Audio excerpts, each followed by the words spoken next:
Should leave the wizard from FF9 up there. Yep. It'll be fine. Fits in just fine. Should leave the the wizard.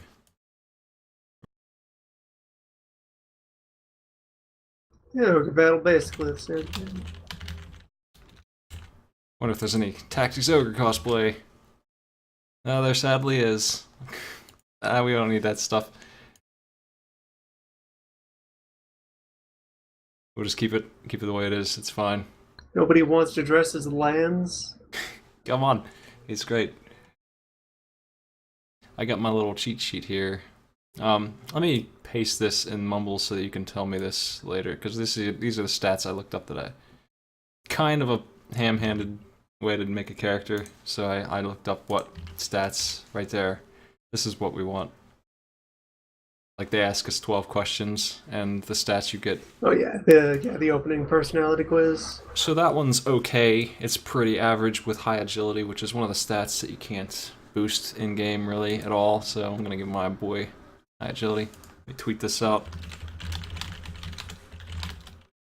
Right, so you do a set of these for each character then, or something? Or, It's just for the main it's guy. just 4 different builds. You gotta answer 12 questions, 3 for right. each god. Oh, okay, yeah.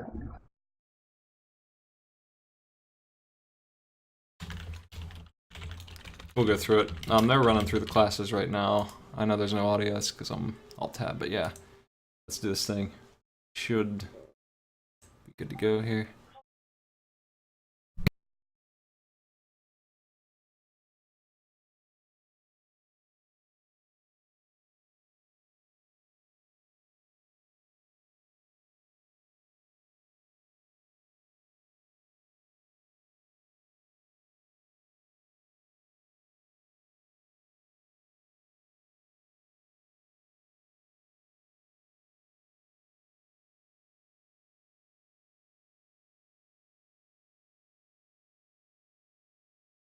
I did it. No more silence. We actually have. Oh, got a sub. There we go. Time after it is HP. Okay, so this tutorial thing is just running through class. We don't really need to sit through that. I know what the classes are for sure. If nothing else, I do know that pretty well.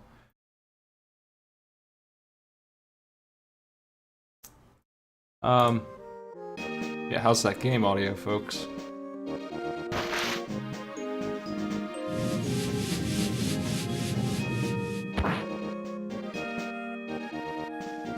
We're playing the PlayStation version. Fuck the PSP version.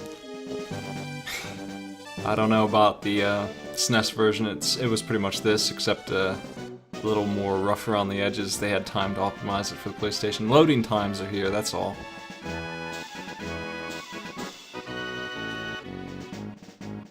The game audio is loud.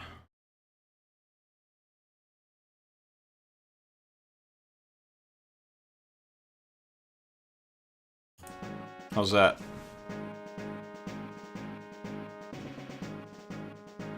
Okay.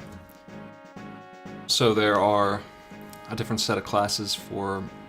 we'll talk about this stuff in-game. We don't need to sit through this crap. I'll watch the intro cutscene, though. Let me restart this sucker.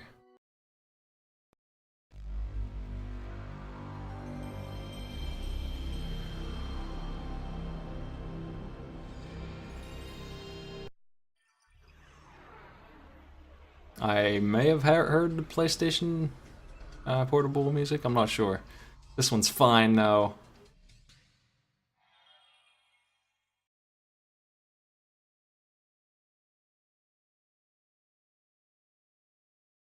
This here is our punishment for playing the PlayStation version. This guy right here It's walking. kind of weird that a series with only 4 games in it always bills itself as a saga. Each of them acts like they're part of this huge, sprawling continuity that doesn't exist. They're all named after Queen songs, too, which is kind of strange. Queen albums or something like that. I'm not really sure what's up with that or why.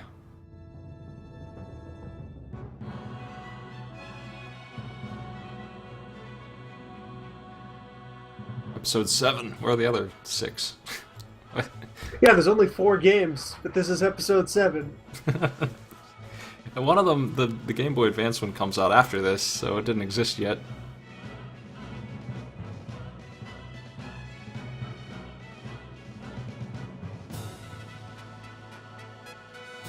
I'm just gonna let this sit, because they do have some basic background info to go on about on this island.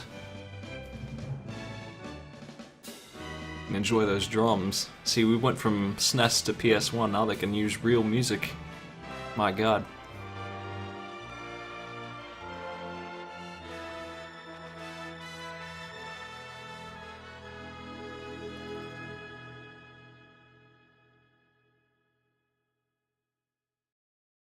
There is tie-ins from Ogre Battle, I know. I'm not 100% sure what they all are, but some of those folks will show up. If they're going into the dam tutorial, they are. I'm going to just fast forward this and see if we can get the dam plot to show up. I don't know why it's so hard to get it this. Maybe it starts after this for some reason. Anyway, we can get a rundown real quick of these classes. Skeleton, Berserker has HP. Octopus is pretty good if it's in the water. You can step on it. It stun any enemy that can stun, and its attack is good, and the octopus can do that. The Valkyrie there is pretty much the female knight. She is way better than a knight, though. Knights are pretty awful. Ninjas, though, can hit twice in one turn, or something like that. They're really good. Yeah, it's like, oh hey, knights have higher raw stats. Everybody else has, you know, cool tactical stuff they can do. They can maneuver into weird places and strike at range and equip special moves. Knights are boring. Yeah, knights in this game don't even have good stats. Like the Berserker guy is a tankier version of them. He's a little slower, that's all. I mean, you pay 1 movement for HP and damage, like, okay, goodbye knights. Archers in this game are ridiculous. They're only female though for some reason, but they are hands down the best class pretty much the whole time. There's Yeah, kind of weird to hear that Berserker is tougher than Knight, because usually that's like the opposite in every other Ogre game. Berserkers hit harder, but Knights are tougher because, you know, full body of armor instead of full body of anger. It's the knight would hit harder, except the weapons there specialize in swords, and there's not really any good swords until like halfway through the game, at which point both knights and berserkers are garbage.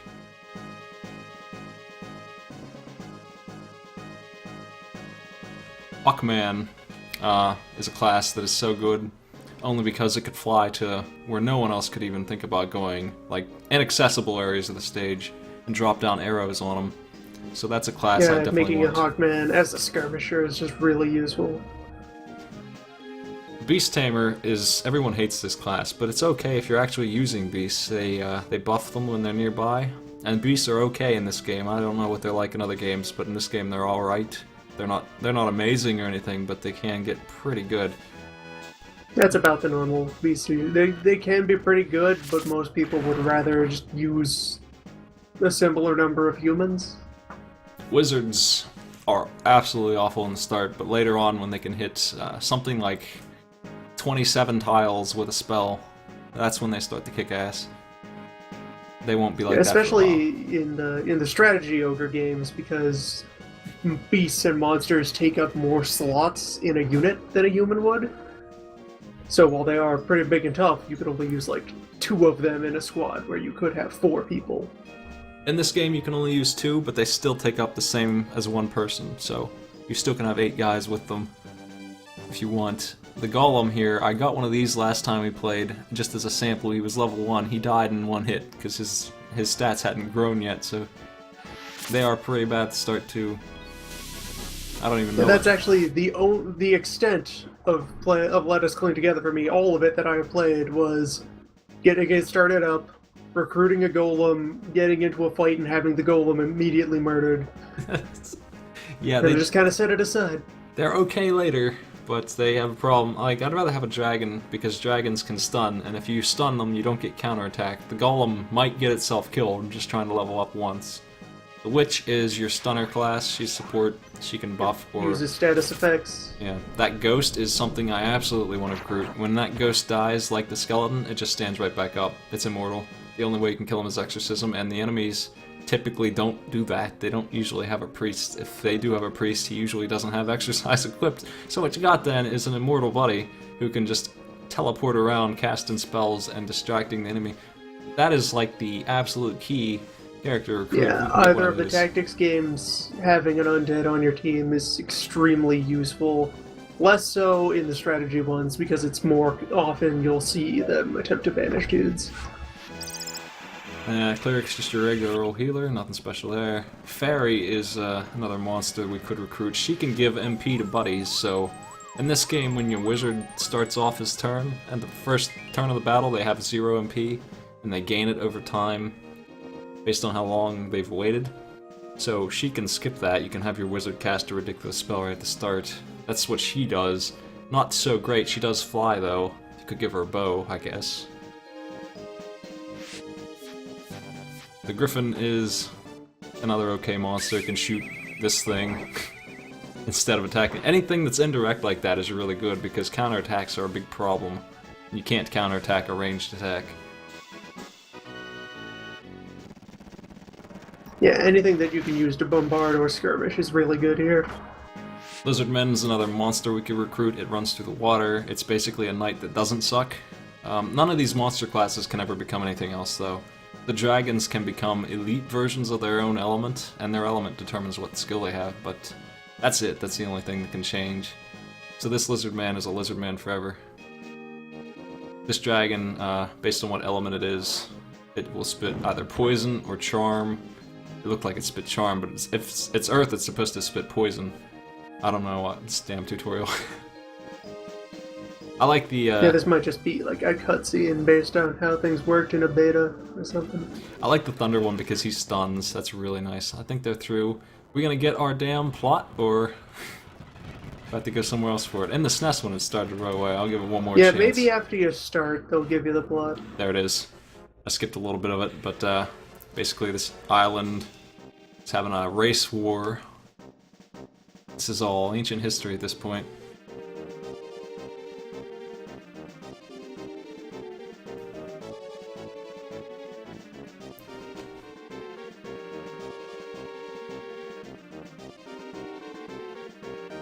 We had our great king. He tried to stop the race war and unite everybody up. Did an okay job at that. That is not the plot of any of the other Ogre games. I don't think they It's the kind of thing that would sound like it was, but that isn't any of the other games. Yeah, I don't think it's took place in the same place. I know some of these characters are in other Ogre games, but it's definitely not this island or this war. And I doubt it was that king either. Anyway, we have this guy leading one group. Like, this is all after that king died. Everything went to shit.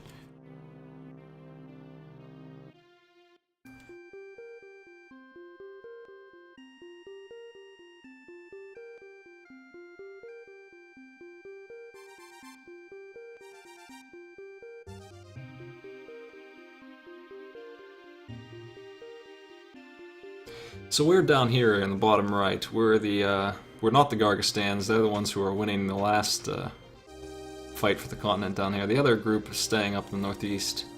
So right there is a guy who wants to wipe us out, basically. And we're the Wallstanians. We're losing. We suck at war, apparently. There's our really bad leader.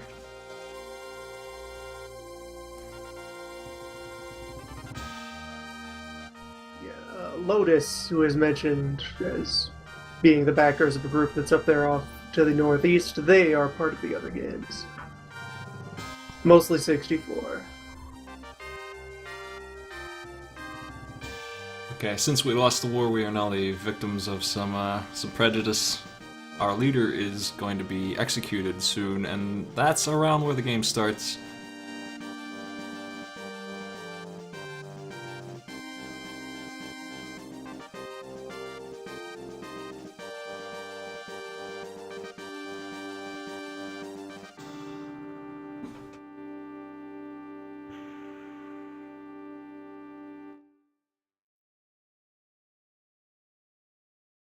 Okay, let's jump in. Finally, we finally saw the.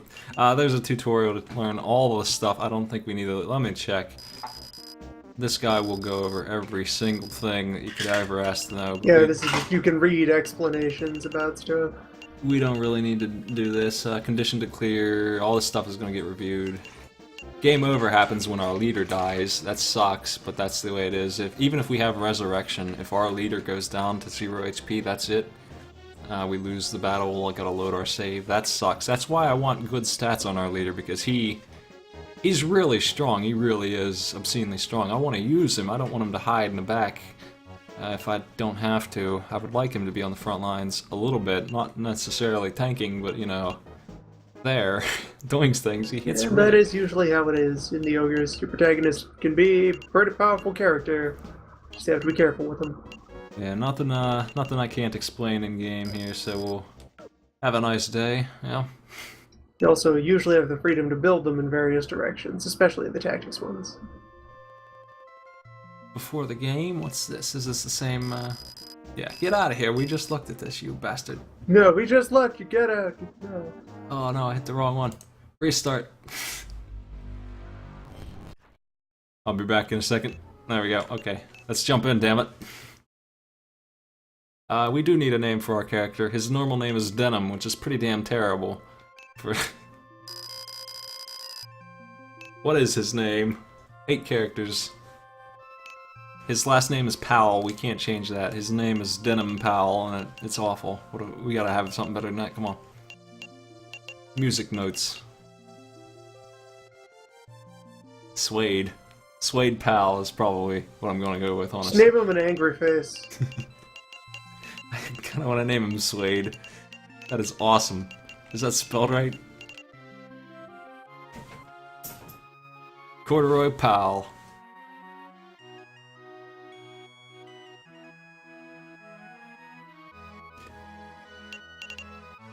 I think we're going with this. This is good. This'll do. Yeah, that's a serviceable name. I can get behind this. Suede Powell. Okay, our birthday.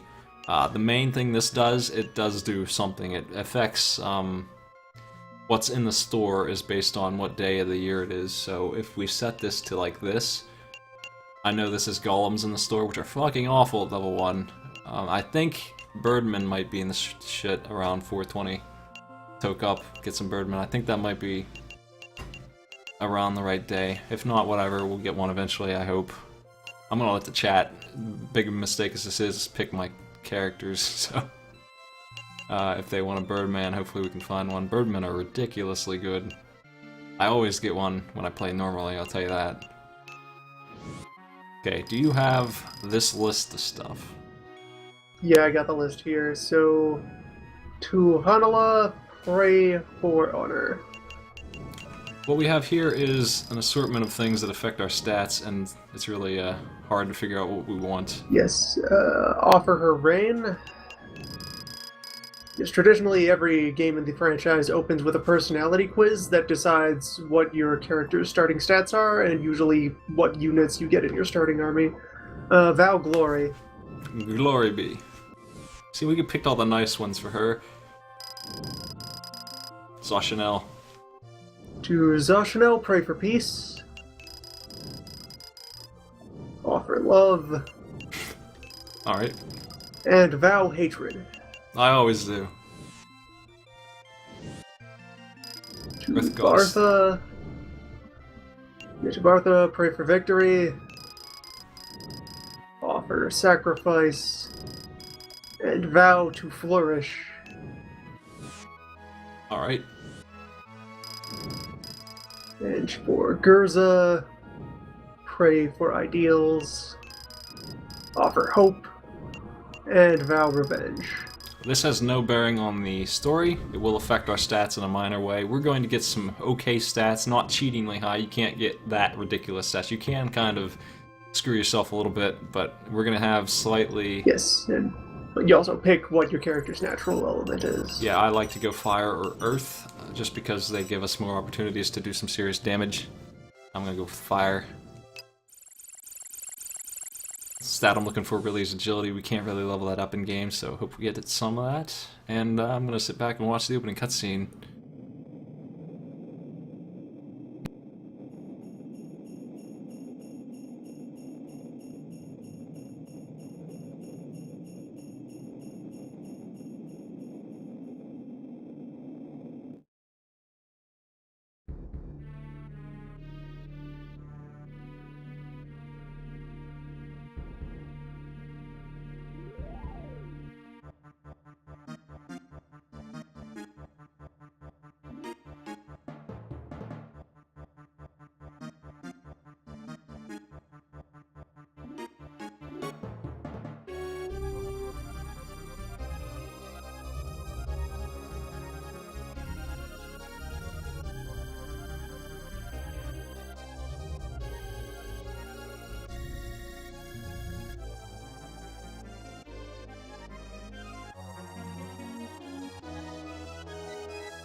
Okay, so village being massacred.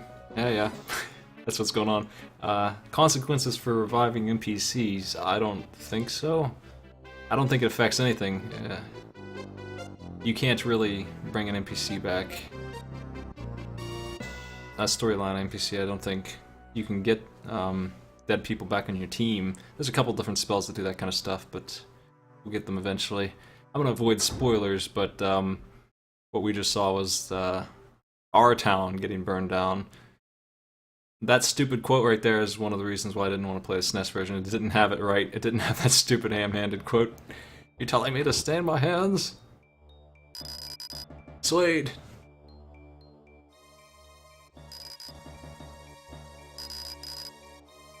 There's our protagonist. Are you familiar with how young he looks?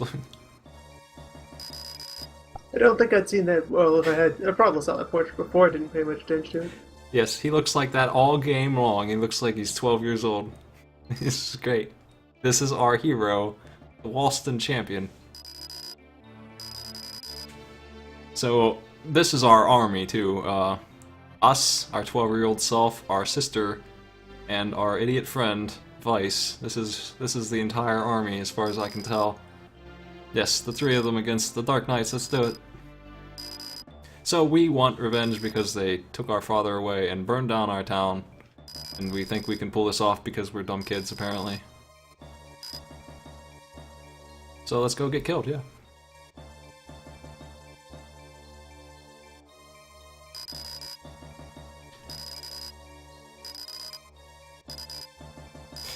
Dark Knight's led by Lons. We are gonna pick on him, apparently.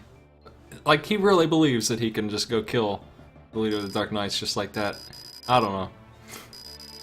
I think that Lons is supposed to be a character from the first Ogre battle, but I'm not sure. It could be a different Lons. I don't know anything about what he's about during that Ogre battle, so who knows? Could be anybody. The Dark Knight Lons, I'll tell you, I did look it up. He is from the Game Boy Advance version. That is him back in time, though. That's a prequel sort of thing.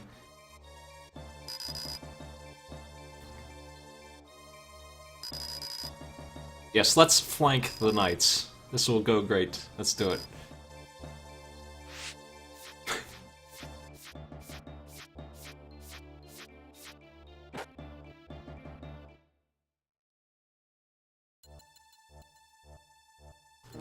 We have two victory conditions in this game. It's always either kill every enemy or kill the leader and instantly win. In this case, they expect us to kill all 5 of them somehow.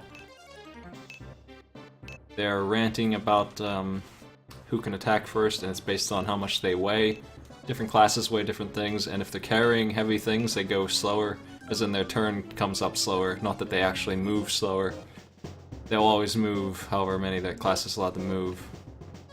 What we can do is check out all kinds of cool stuff, like Gildus here, the White Knight, and find out what that class is about. These guys are from Zenobia. Holy Knights. Yeah, we think we can kill some Holy Knights. He's got a sword. Yeah, Zenobia, that is one of the countries in the first game. Yep. These guys are all from Ogre Battle, I'm pretty sure. I know Lons is, anyway. They have swords that don't exist anywhere else and give more strength than we have as a character right now. Uh-huh. I gotta figure out exactly what buttons cancel. There we go. We can check out all these guys. Yeah, he's a paladin. He's got a Zenobian sword. He's the leader. Here we have a guy who is a class that doesn't exist anywhere else, a Lord Mancer. Oh yeah, definitely. Yeah, Warren. He's your like chief advisor in the first Ogre battle. Here we got this guy.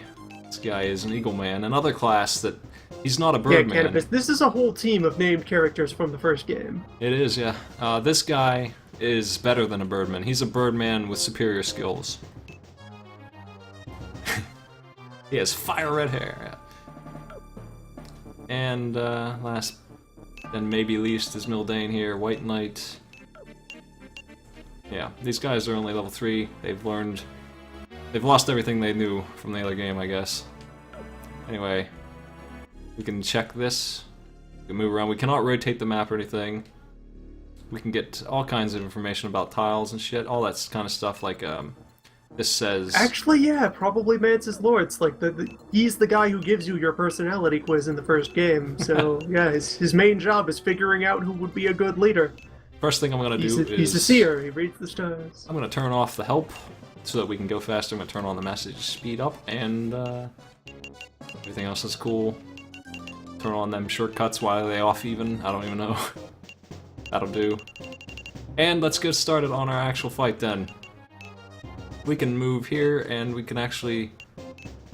If you don't have a bow equipped, your indirect attack defaults to throwing a rock. And I love to throw rocks at Warren. Fuck you, Warren. Yeah. 17 XP. Now that is 17% of a level. It's a percentage, really, is what it is. And Weisfeld.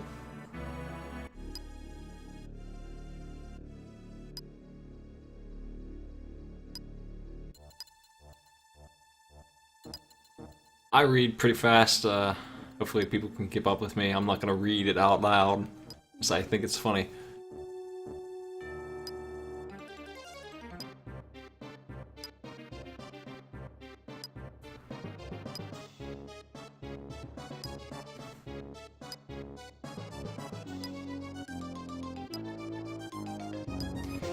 Yeah, so our team is so stupid that they mixed up these holy knights. They've attacked the wrong knightly order.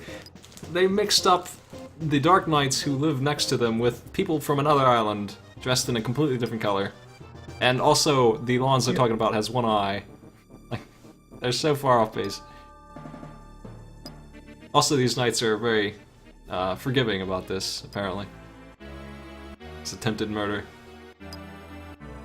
So they're just here for work. Hey, that's convenient. Yeah, Lawrence Hamilton.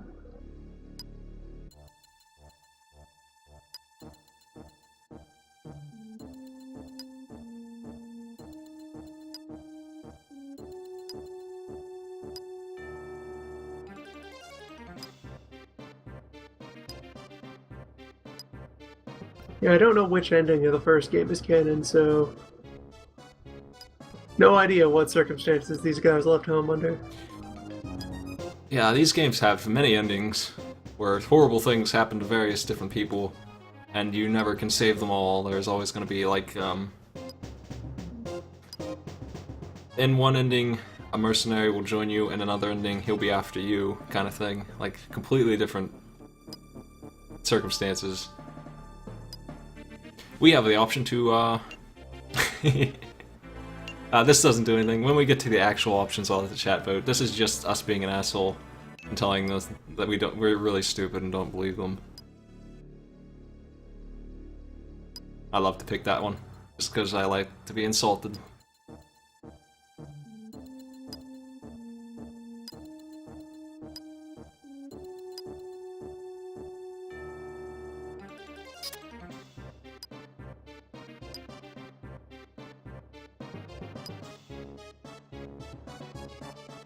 Alright.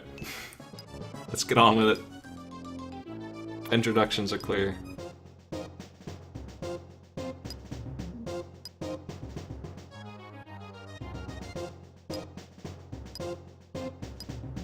Let's go to our hideout, also our home that we grew up in.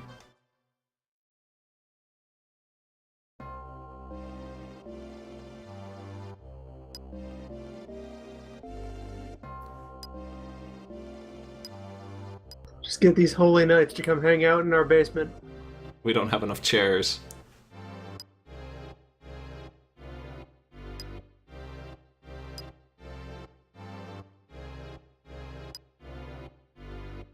The Rostlolian Knights.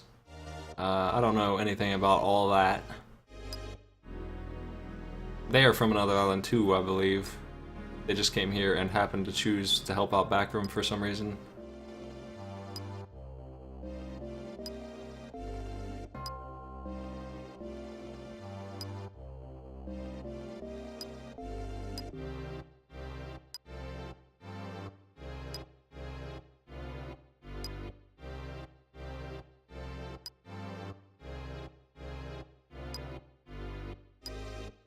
There's a lot of cutscenes like this one where we discuss politics.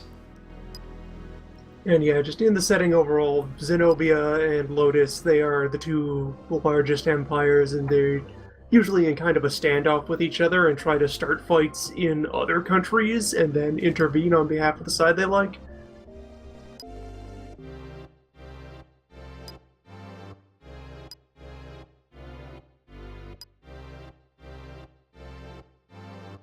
My favorite thing about Vice is how he looks directly at me when he says something stupid.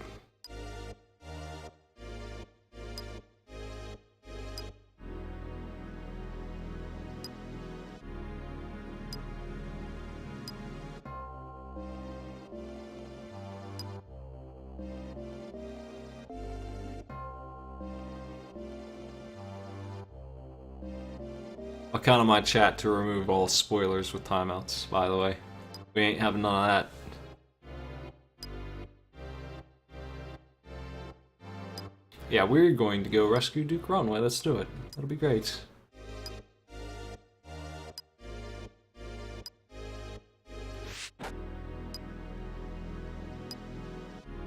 So these holy knights are enticed by the sound of money, apparently, and they're all for helping us save our leader.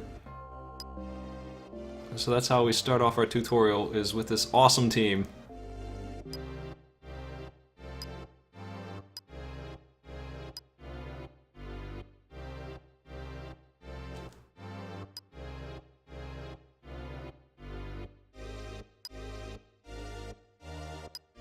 Only an idiot would turn these guys down, but it doesn't matter, they're gonna come either way.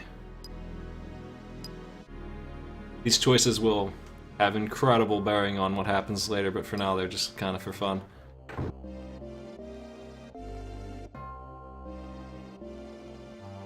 Games are usually pretty good about making it clear which ones are actual big decisions and which ones are just flavor text. Yeah, there's no way that you could pick the wrong option and not know what you're doing in this. You'll be discussing it for a long time, and they make it pretty damn clear. Well, when you're talking about a game-changing, like you're gonna miss a third of the content for each choice you take. It ends up being 3 different paths. Like, you'd have to play this at least 3 times to see all of them. And that's without even worrying about the endings that you could get.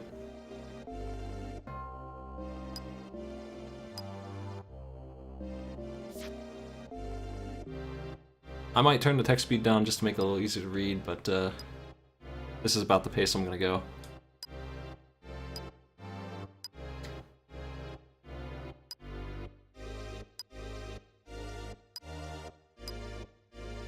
I don't even know how we're hearing this conversation.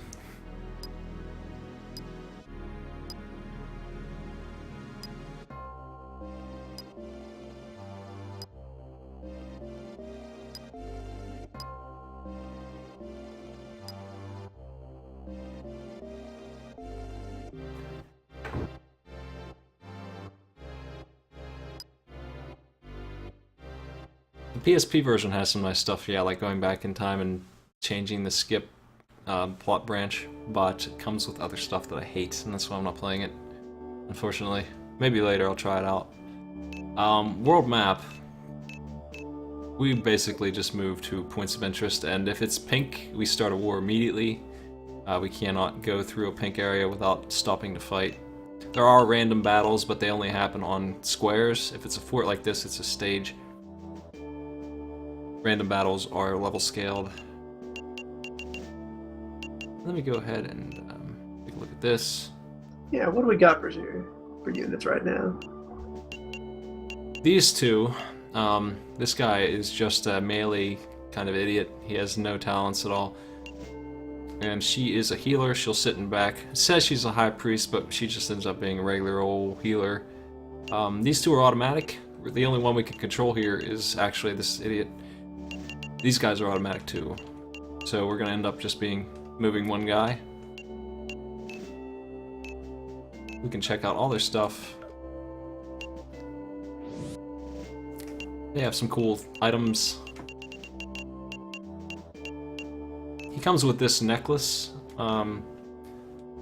Gives him 10 mentality, which gives him a lot of status resistance, which is nice because That's the kind of thing that gets you killed pretty quick. She has one too. The opposite one gives her int. No, it still gives her mentality. Awesome.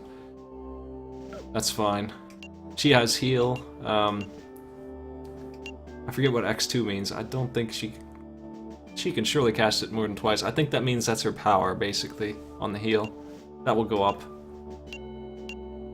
If we try and unequip their stuff, they get angry, because they're automatic. We can't even do that yet. We can unequip ours. I don't really need that cure. So they have these magical Deus Ex Machina gems. We can use them too. If we want somebody to get away from battle, we can put this in their item slot and they'll just leave. They have one that never goes out of style, and if they ever get in trouble, they can't die that way. Plot characters cannot be killed in random battles. There are important characters that have an appearance in the ending that can be killed in random battles, but they'll just be replaced with like if we had a named knight and he died, he'd just be replaced with a generic knight who would say the same lines. That kind of thing happens. And we can omit and kick Vice out of here. Nah, he won't let me. And I forgot to tweet this.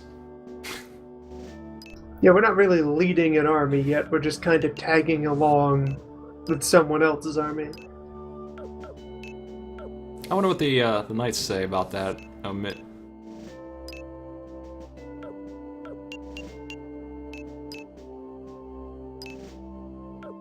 They all have their own quotes. There's a lot of touches like that. Alright.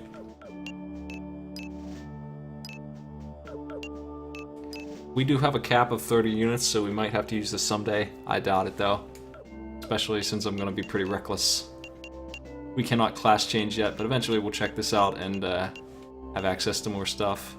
It'll be based on our alignment, which is either chaotic, lawful, or neutral, and also our kill count and our level. None of these guys can change just because they're special.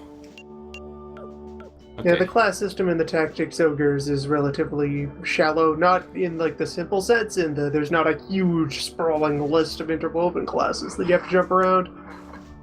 It's not overcomplicated. Fight it out. Fight it out. Normally we would set up our battalion, but since we don't have one, we just go on in.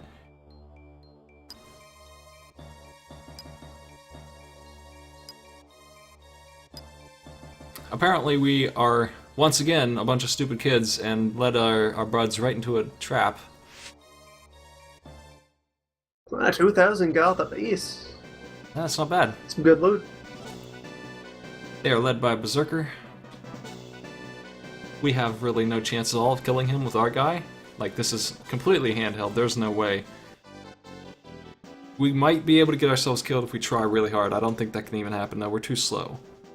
They're going to tell us about game mechanics. Now, he's talking about how far across that lake he can jump. He can jump across one tile of water if it's the same height or lower. So that's fine, that's a jump he can make. He can also go up to the northwest there if he wants. Canopus is going to brag about being a flyer and going wherever the hell he wants. He doesn't care. Later, humans.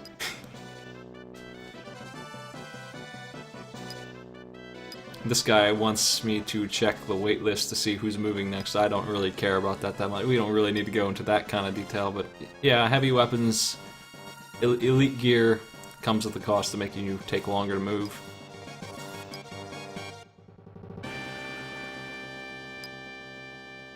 Opposite elements do more damage to each other, which is a double-edged sword because counterattacks happen every time you melee strike in this game, so if you attack somebody with a sword, you're going to get swung at.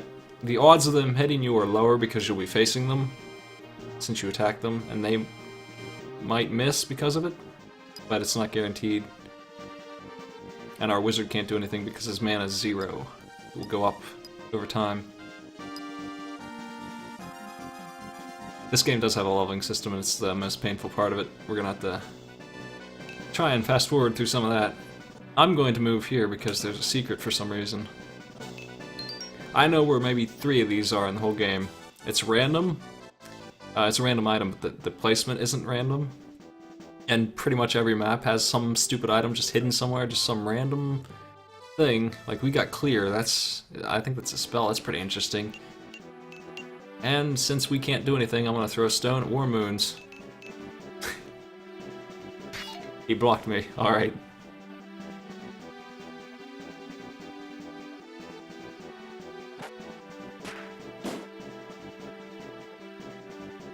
She is so underleveled to him that she gets 18% of a level just for hitting him. If she killed him somehow, she would get like 80 or 100, a full level basically. Yep, levels always cost 100 experience here. And it's just how much experience you get scales based on who you're fighting. If you exceed 100 XP, you will get 100 XP. That's the most you can get at once. Let me turn this back to the way it was. Maybe easier to read. I can interrupt the battle anytime I want to change options, but I can't do much else.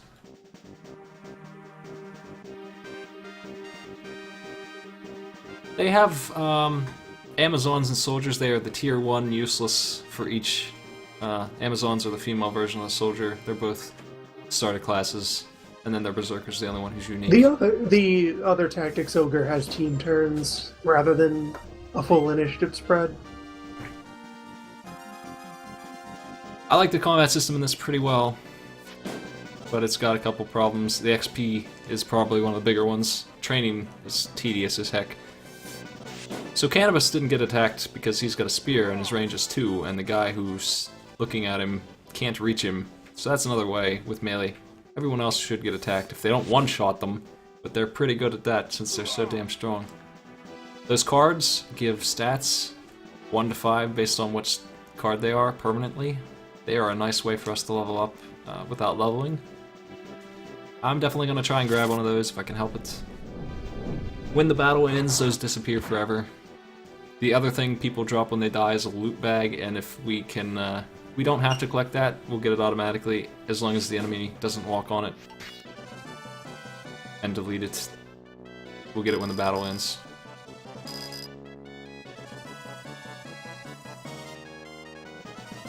He's attacking me! Oh no! Wow, we kicked his ass. I should be okay. It'd be funny if I somehow died despite what I said earlier. Most likely our team is going to kill this guy before too much longer. So he can reach her with the spear, but he still won't counterattack because you don't counterattack bows, even if you're in range. Yeah, they got him. That's too bad. And Vice did it, of all people, unfortunately. Oh well.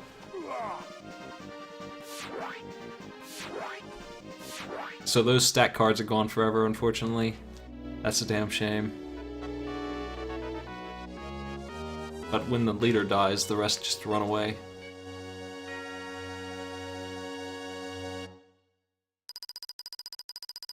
And then we get our money, and then we get all the loot bags that are on the floor. In this case, they were kind of dumb.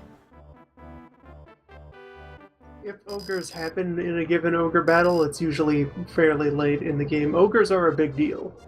They are. I think they are in this game. They're in an optional dungeon. Like, ogres in ogre battle are like the foot soldiers of hell. Yes, there are horrible things in this game that we don't want to run into in ogres. The ogre battle is like Ragnarok.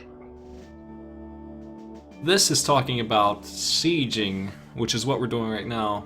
Unfortunately, we don't get to heal. It's basically the penalty for sieging. We have to do multiple battles in a row. Rarely happens. Very important battles are sieges. Usually they're 2 or 3. Sometimes they're really long, but that's why we've got 28 HP still. We got to deal with that. I don't know if we can recruit an ogre. We might be able to. It probably sucks though. It's probably just a Cyclops, except better in this game. I might try if we see one. We'll worry about... I'll talk about how to recruit when we actually get the ability to do it. But we can recruit monsters in the field. That's how it's done. And there's a knight. So they baited a trap for us, but their leader is on vacation.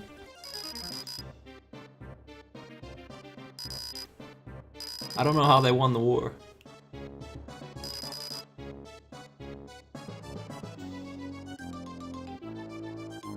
Well, I better hang back this time, throw rocks at War and Moons, because I'm kind of hurt. Don't want to take any big risks. I don't know where the hidden item is in this room, but I know there is one. But again, it's not really worthwhile. You get cool stuff, like -10 weight items and stuff, but I can't find them all. Who knows? Like, there's an incomplete game fact that of somebody poring over the map trying to find them all. What a mess. Ooh, he healed me. Well, thanks.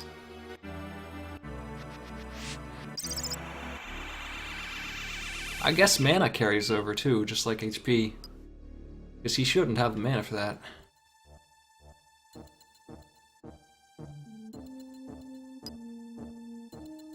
Incubus is a spell we're going to be... Oh man, we're going to be using that left and right. This spell puts people to sleep in its darkness.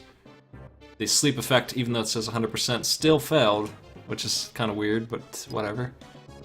It does damage too, and it's really good at it.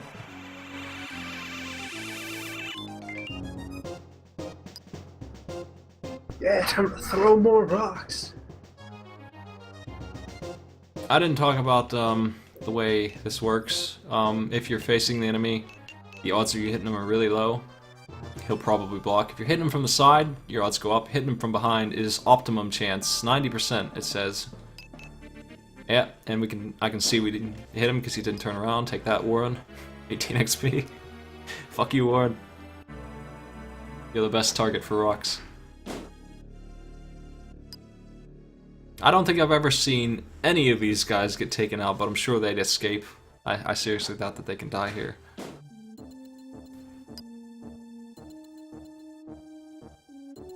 Yeah, right now you can only control the protagonist because this is tutorial zone. We will be controlling a full squad pretty much right after this. Oh man, that guy's getting his ass kicked. Some holy night. He is... This is what bad positioning will do to you. He shouldn't have moved up so damn far.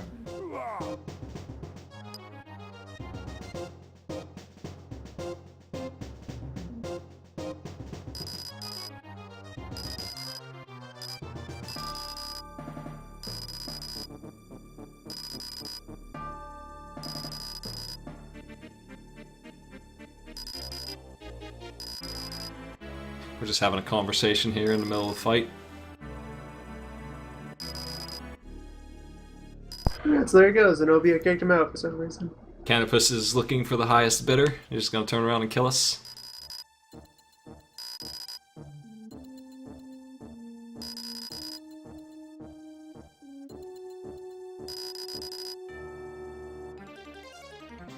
Okay. Yes, you can get a ton of XP hitting your own boys. In fact, that's how they want you to train. There's a training mode where you can fight an army of your design with your own soldiers, and nobody dies, of course. It's just training. Everyone gets XP for the kills. That's how you level in this game, and it's really tedious after a while. That's the best way to level anyway. The reliable, controlled way. I would love to get some of those cards, but I don't think I'm in range. I think I'm gonna be short if I even have the chance.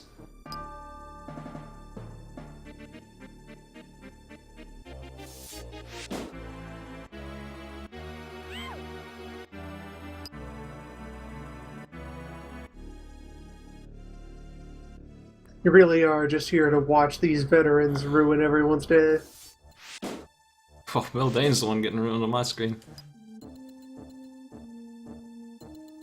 Kashua should heal him. I would like that to happen because then she can get some XP. She will kind of be a background healer, and if she can heal these guys, she'll level up and heal better.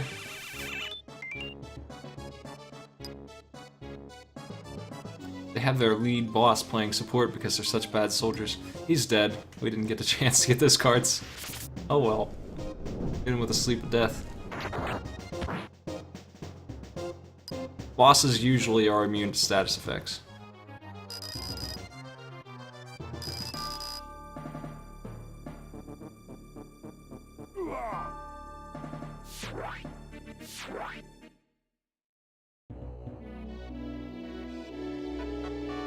I hate cutting off this fanfare, I'm not gonna do it.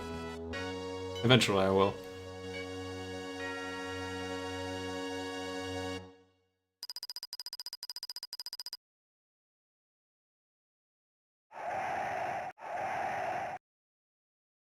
Well, mission complete, good siege, I guess. Time for a scene.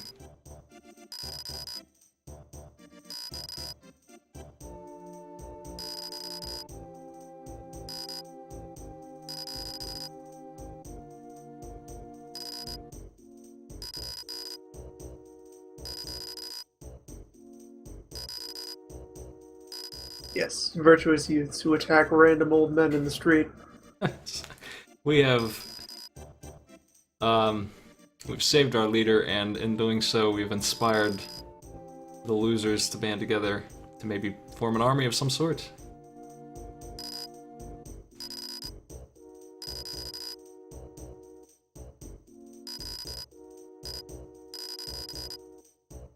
He's kind of winking about the Ogre battle plot here, I'm pretty sure.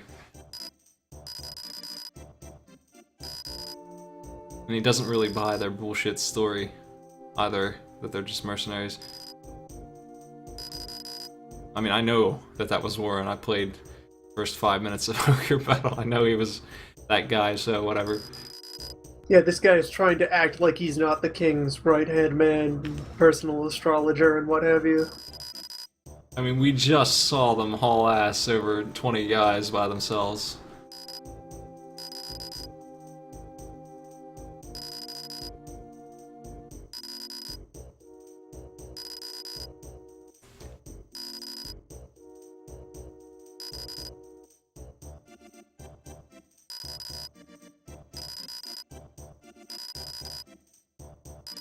And he puts them on guard duty, of all things.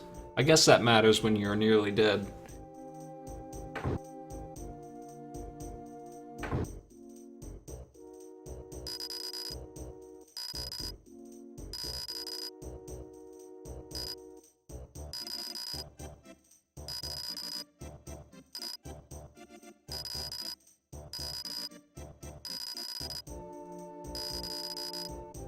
We are now knights, apparently, even though we're 10 years old. Alright. Moving on up.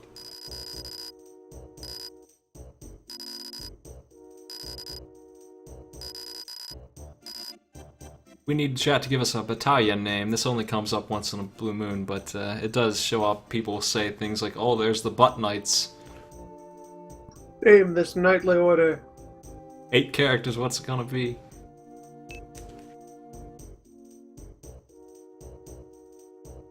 The Pizza Knights.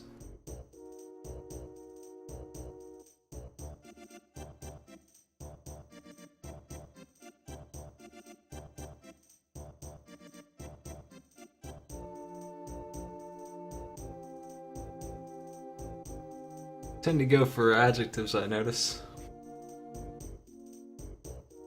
The Hobo Knights, I like that one.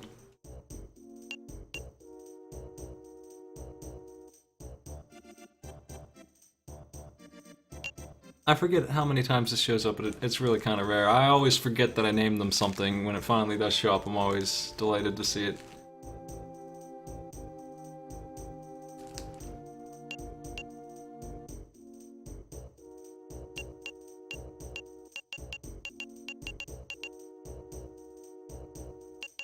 I always like the addition of these weird-ass symbols, too.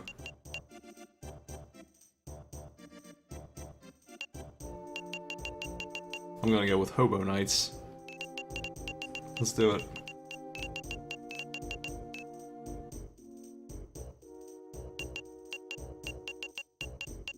I don't remember, how this is used in context, actually. It might be a bad idea.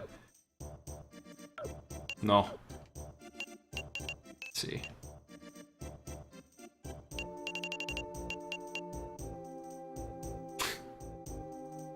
I'm just gonna go with it. It doesn't matter much.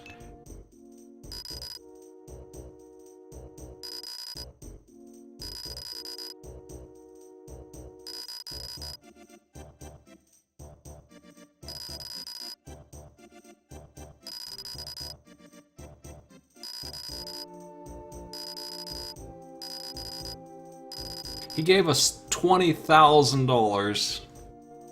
They call it goth in this game.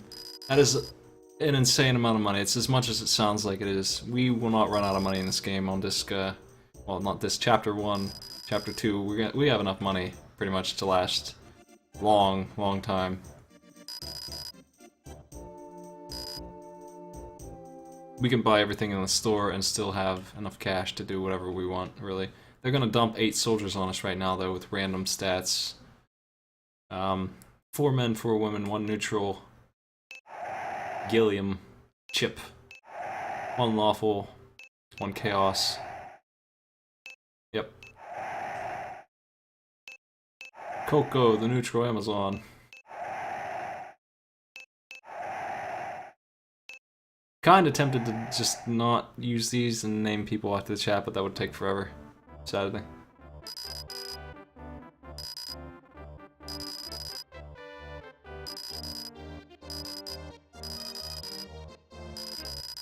He's going to tell me that I need to train or I'm going to lose, and we probably should. I didn't train last time we tried, and we died on the first fight.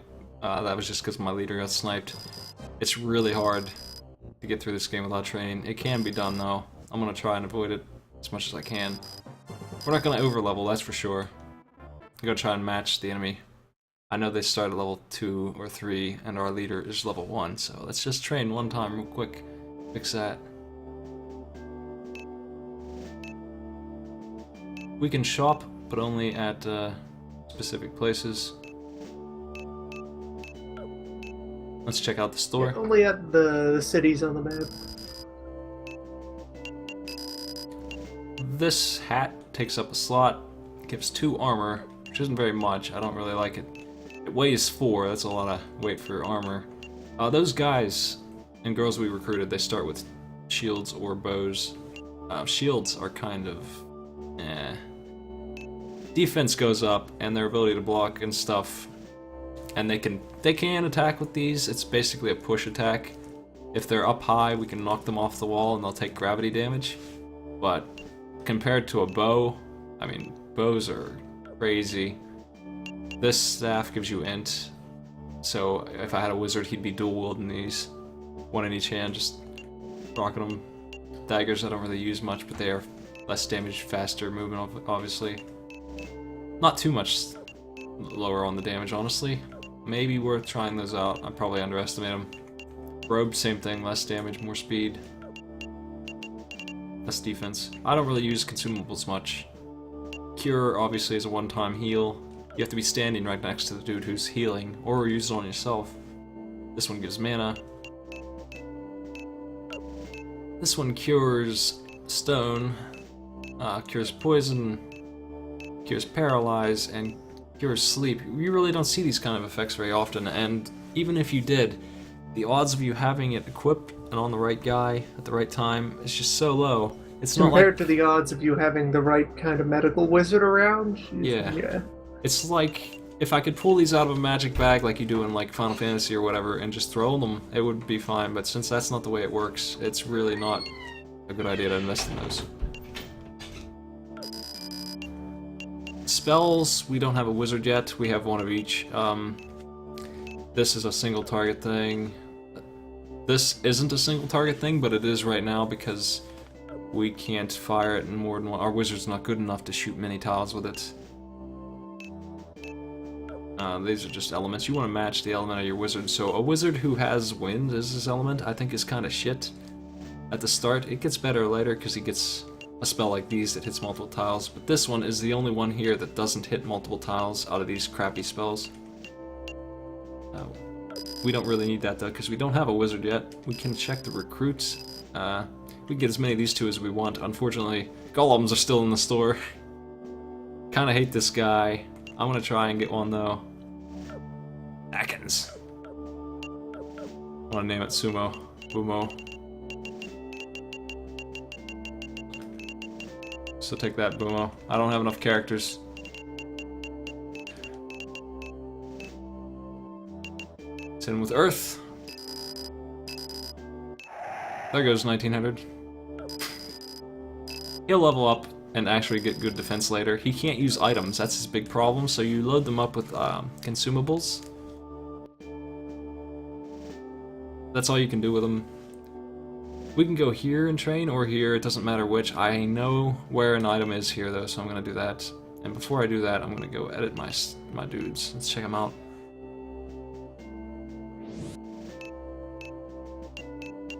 I don't like them carrying these things. They weigh 1 each. It's not a huge difference, but I take them off for training because when you set the AI to train, they fucking use it. Like, they don't care that it's training, they use the items immediately, and that's no good. So I always unequip them first. But we'll train one time, see what it's like, see if we can level our guy up. We have to choose an attack team here. No, because we're training, we can pick 2 teams. Put this guy up here. You know what, give me the archers. Take all the archers on one team, we'll see how they do. These 2 don't want to train.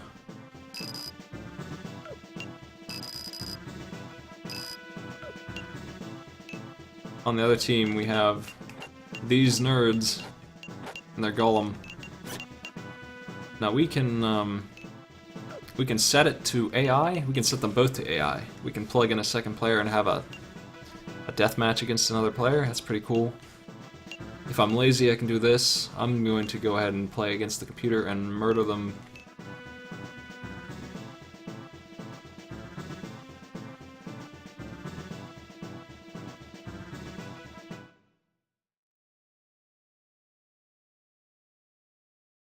And of course, if you're feeling really scrubby, you don't even have to bother trying, even pretending to fight normally. You can just line an entire team of people up in a row and have somebody slowly punch them in the back until they fall down. There's a couple ways to cheese the XP in this, and one of them is to put 2 clerics against each other, let them heal each other, trying to kill each other. They'll level up all night. Another thing about range is we have the option to throw outside of our area, and the reason we do is because we have height. He is 1, 2, 3, 4, 5, 6, 7, 8, 9, 10 plus. And just the more height advantage you have, the longer your true range will be. Yeah, we might be able to make this. I'd be surprised. That's a little far, but we might be able to make that ridiculous throw, which is part of the reason why that team is kind of fucked. Yeah, we're like 2 away from being able to do that. So as they march up here, they're gonna get shot. Using that attack makes his turn take longer, so I'm just gonna wait instead. While moving people around, you can notice the 4 little colored bubbles there. That's the different terrain types all have slight elemental affinities. That's and true. so people will do slightly better or worse depending on what terrain they're standing on versus what their natural element is. I don't really pay attention to that much, except for wizards. They can boost their magic a little bit. Yeah, outside of wizards, it's not a huge deal. If you're standing in the water as a wizard who's shooting ice, it Yeah, seems to water's make- the bigger concern. It's a pretty tremendous difference. Okay, let's fire this. Also, if we were standing here and they were here, we would hit them with our sword and they wouldn't be able to counter. You cannot hit somebody who's 3 tiles up unless you're a ninja. That's one other way we can avoid getting attacked, but these guys are now sitting ducks for our archers. Yeah, they're gonna get murdered. One way the ladies are better than the men on this starter class is that these Amazons can actually go in the water. I think it says that somewhere. Yeah, fast plus underwater. She can go here. One of the items I was talking about is hidden in this pool. And I think it's a summon orb, which is pretty damn interesting. It's a one-time use, summons a god, hits the whole screen for like 20 damage. But just carrying it makes you lose 10 weight, which is amazing. That is a lot of weight to lose for free, so definitely want to grab that before we leave here. And I'm just gonna murder this team with this one, and they'll get a bunch of XP for it. Unfortunately, they don't get enough. I wish that there was a way to get them more XP more easily. Like, it needs to be like doubled, really. And it ends up being a bit of a grind. I think it's both. Like the person on the other side, depending on their element versus what terrain they're standing on, that'll be affected.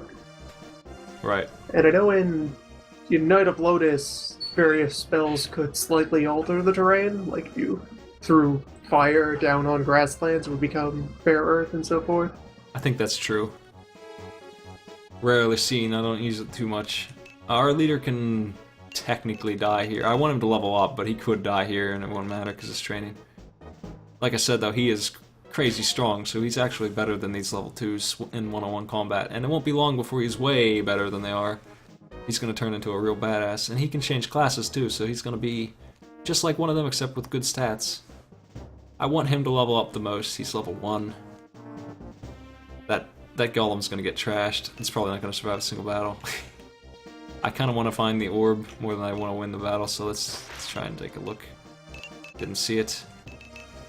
These guys are really good at blocking me.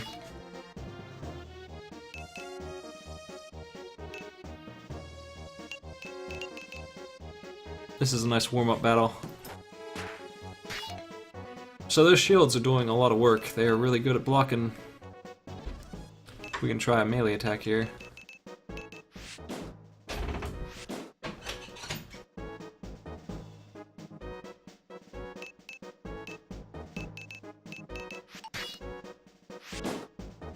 And there we see a counterattack completely fail. He took damage and failed to deliver any. Just got crushed. I'm gonna try this.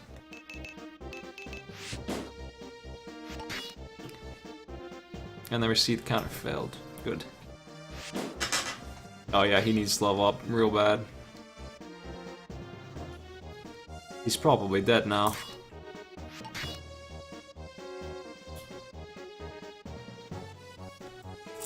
We need to train at least at the start because we have such basic characters that I really don't have any options. Later on, when we have options, I don't think I'll need to train so damn bad. Like this is just gonna be crazy hard to win with this team until they become classes that aren't completely basic. I still haven't found this thing. She can actually do a shot like this, it's pretty amazing. They can shoot regular bows, like these are regular bows. There's crossbows that shoot straight lines, they can't shoot over things. But if I was standing like here, and I wanted to shoot somebody here, I could make that shot. It would work just fine. It's pretty good. Regular bows are great. Crossbows kind of dangerous, you're gonna end up shooting your own team with those. They do more damage, but I don't really care for them. Can we find this damn orb now? Come on. There we go. The Dark Orb. An orb made from dark summons Asmodeus. I don't know anything about that, but not only does it give -10 weight, but also holy resistance. Makes me sad that we got that one instead of like fire resistance or something useful. I seriously doubt we're gonna take any damn holy damage, but we don't want to equip it. Let's put it in our bag. So that's why we came here, really. We'll train at the other place, it's faster. I know where the optimal grind is, and if we get to it, and it gets really tedious, I'll turbo this shit.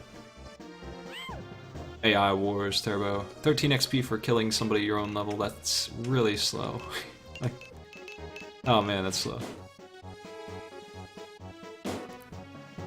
The PSP version got rid of this, replaced it with a different grind that I don't care for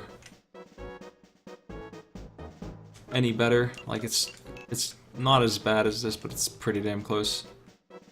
What am I gonna do with this guy? No, don't use that.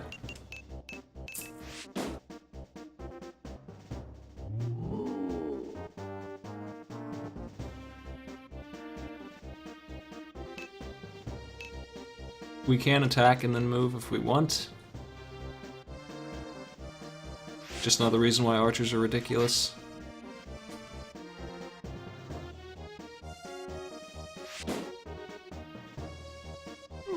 Especially once you get around to having an archer who can fly, or teleport, or what have you, because then it's like, okay, I can just be wherever I want. Yeah, we had a teleporter. What are you gonna do about it? We could just warp up there and, like, that's not even that high. There's maps where it goes up to the sky almost. You can sit there and shoot. Literally the entire map is defenseless against you. They can't do anything.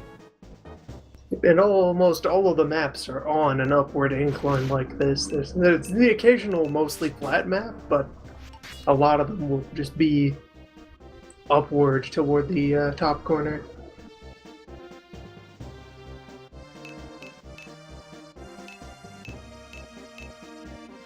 Okay, the water penalties +2, -2. 2 is pretty significant. 1, not so much, but 2 is starting to add up. You can see plus 30 attack, plus 30 defense on the stone for the guy up there, but it doesn't matter, she's dead anyway.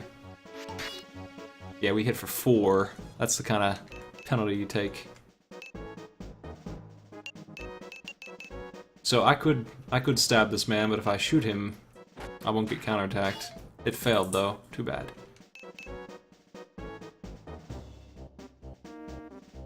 I kind of want to try and... can we get behind her in any way? Nah.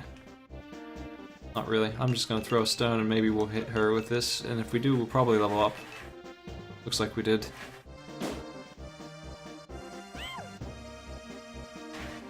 Oh yeah. Combined with all that Warren Stone in XP, we have finally gotten this guy to level 2. That's a lot safer. Levels are a huge deal in this game. They make a big difference. The difference between a level 2 and a level 4 is your party getting wiped out.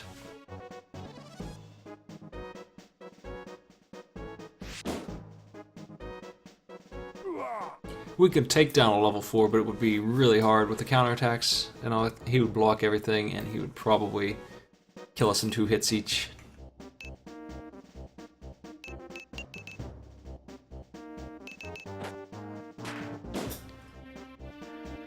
I'm not scared to lose the soldiers, except for how tedious it is to replace them. Unfortunately, it really is. Oh, too high.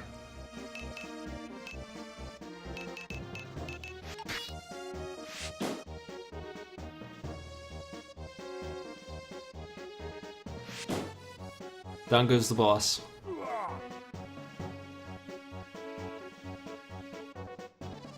So the game really does want us to level up to level 3, but we haven't got anybody level 3 yet, because... I mean, we can see who's the highest when we leave here. It would really take 2 or 3 more training sessions to get every single person to level 3, even if we optimized it. I wish I had a shield. I'd knock him off and he'd probably take a bit of damage from it. Yeah, shield bashing is interesting. That's not too much height, but it actually would probably do 10 damage, and it's guaranteed to work, and it cannot be countered if they fall off, obviously. And if they fall off the wrong place of the map, there is instant death. If it's like a pit. Yeah, the positioning possibilities are usually more interesting than the actual damage you get out of pushing someone around. Okay, blue team wins. We can check out our XP tables now. Let's take a look.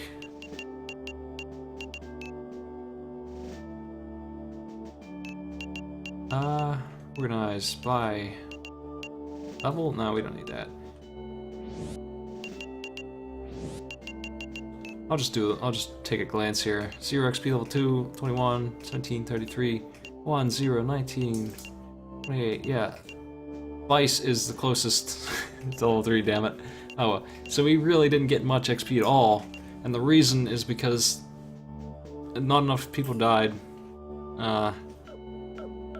to the same person. He'd have to kill like 4 dudes to get a full level off that. It just takes so long. I'm gonna go for the fight, and we'll save, just in case. But they do kind of want us to be level 3 going in. There goes that crappy save, goodbye. That we got our leader to level 2 makes me feel a lot safer about our odds, so...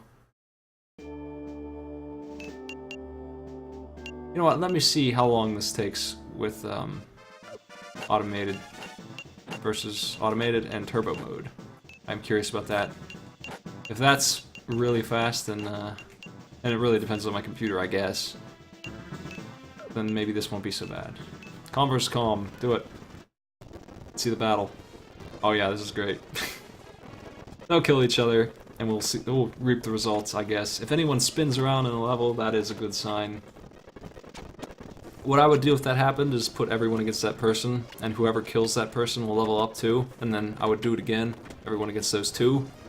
That's how I usually do it, something like that. King of the hill. It's war. Yeah, if you can imagine doing this 1,000 times is what training is like in this game eventually. While Team Red got crushed because that golem is worthless still. It's such a handicap. Anyway, yeah, we didn't get anything for that. Oh well. Let me quick save and jump on in. We, plot-wise, the only army that Walstanians have left has gone after Lord Nibus, the guy who was on vacation here. I don't know why he's after him when his leader's about to get executed, but that's what he's doing, and he's down here, so we have to fight an intermediate battle to get there. Let's do it. Fight it out.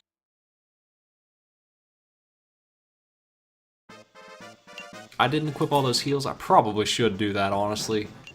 I can't do it now. It'll be okay.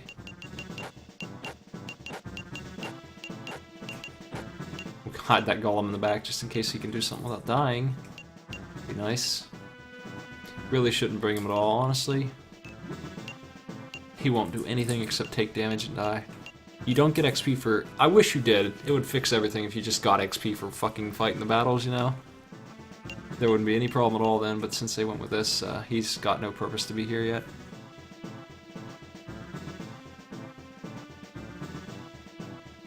When we can level him up 2 or 3 times, then we'll think about bringing him in. Yeah, Final Fantasy Tactics Advance 2 did that. Just XP rewards were per fight and didn't bother with any like micromanaging who did what. A wizard. Oh, what a treat. Look who it is. Yeah. Canopus is here to help us out. And he's very enthusiastic about it.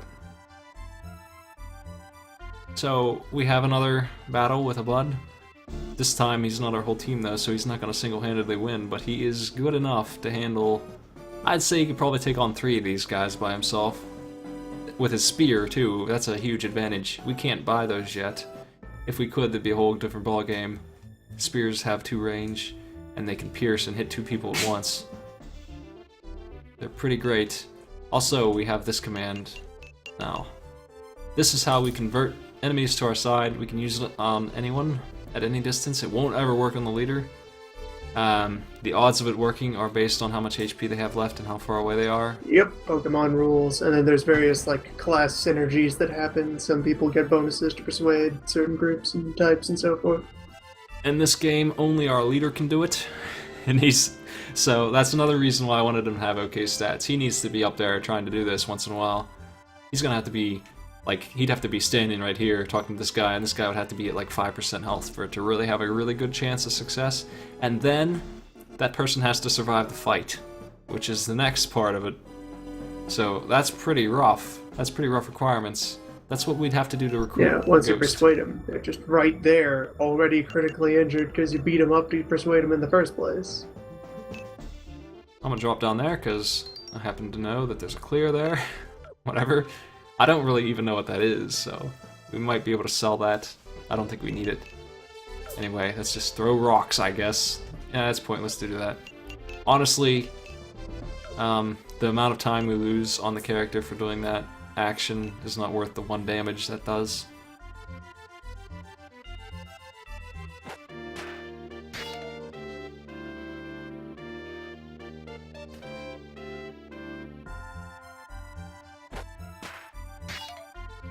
So he doesn't have a shield, but shooting directly at his face is a bad idea for accuracy.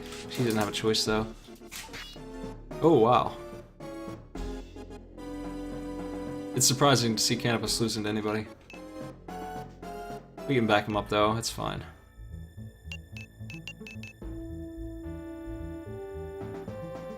Let me take a look at the enemy gear here real quick. There she is. I knew one of these people had a spear. I would like to recruit her because we won't get that spear other. If we could recruit her and just take her spear and then dump her, that would be great. Like, oh man, I would love to rock another spear this early. It's amazing how a pointy thing on the end of a stick is the ultimate in weaponry right now, but it's true, it really is. True to life. Pointy stick, uncontested, ultimate weapon, thousands of years.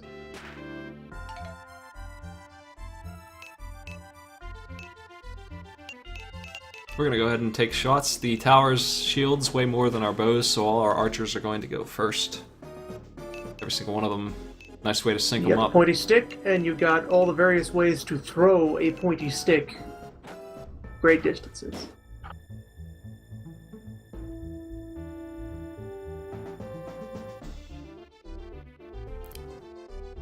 We will eventually get a resurrection spell, and when we get that, I will no longer be so terribly concerned about the well-being of my troops because I can just res them back in. Losing them in a battle like this isn't so bad either because they're level 2, but when they're level like 10 and they go and die, we have to recruit a level 1 and replace them. That's another problem, is that when you buy a unit from a store, they don't fucking come with the levels they should have. I don't really care for that either. That's the way it goes. Yeah, in Night of Lotus, you're allowed to pay an extra fee to have your unit pre-leveled, but that usually you wouldn't want to do that anyway, because it would be garbage soldier levels instead of levels in class you actually want them to have. I'm looking... So you just like prepay to get them large enough to class change immediately, and then take them from there. Okay, I think what I'm looking at here is who's next in order. Let me check. No, it's not true. Can I organize these guys by who's next? I think there's a way. I'm not seeing it though. There's a way somewhere to see who's gonna go next. Oh, we can highlight, oh, there we go. So many hidden little things. I don't know what item does, but it probably highlights the bag so I can find them easier. She's next, she's next.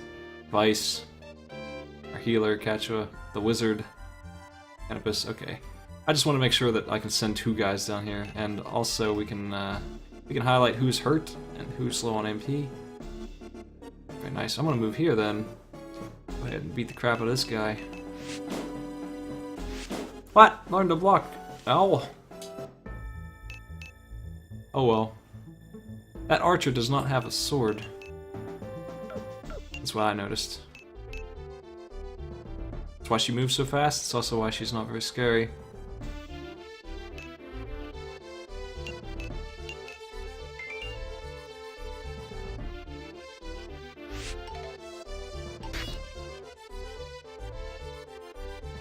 Oops. So our healer Kachua, she's gonna level up by healing our bad troops like Owl there. That's how she gets 100% of her XP. She will get holy attacks later when we get them in the store because she can use them as a priest, but they kind of suck anyway.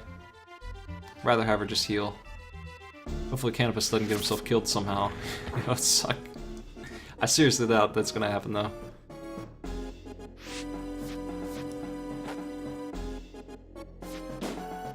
That's how he fights. He's ridiculous. Like, he's always gonna get that kind of attack on somebody with the spear. Between the spear and the flight, so he can as long as there's open space, he can sneak up on people. It's pretty amazing. I'm just gonna tell him to wait there. Do spears pierce people in this one? They pierce, and if there's 2 people standing next to each other, the first one will try to counterattack, the second one can't. So you can hit them both, as long as neither one of them block. Oh god, that guy is too far up. She's the one with the spear. Uh-oh. Oh no! Tim, damn it! I hope my bud can get out of there. We might be losing guy already. I want to try to kill her, or scare her off at least. Oh no! Our accuracy. And we get punched for 6, what the fuck?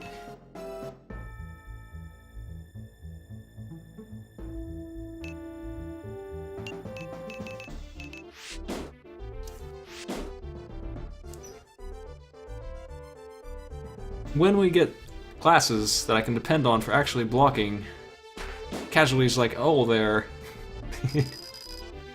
Oh well, goodbye, friend. He's permanently dead. Yeah, once you have someone who's actually good at blocking, you can just kind of have them run out into the middle of a field, and everyone who tries to stop them will be struck dead. Well, that's a shame. That's to be expected though. That's what I get for not training, but like I said, that's kind of boring, so I'm going to avoid it. At the cost of a couple casualties. We could maybe recruit Tim to take its place. What do you think? I'll try. I would rather recruit, where's she at? Selfina over there. Now, did anyone notice, was OL Chaos lawful or neutral? Looks like he was the lawful. He's the one who would have become a knight. That's the knight path. Knights suck, but they also become dragoons, which are okay. He was our lawful guy, so we lost that path on our class tree because he's dead and we don't have a lawful guy anymore.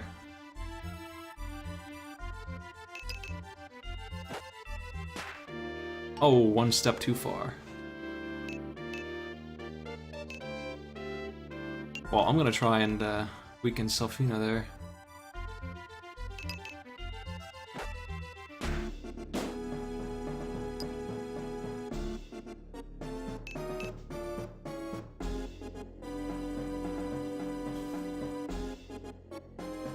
Oh, you know what's lawful? Swordmaster. That's what she would become. A Swordmaster is a character who can hit twice. He would have become that tree. That's what we lost access to.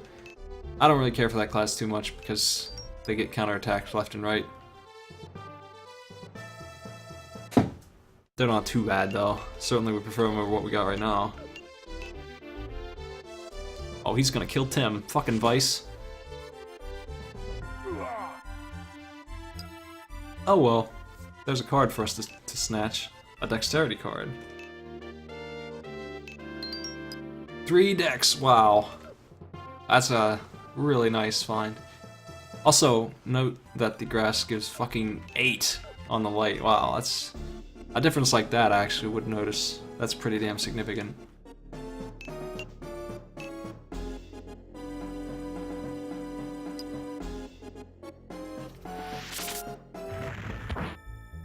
And yeah, anywhere that wizard is throwing fireballs, the grass is getting burned off.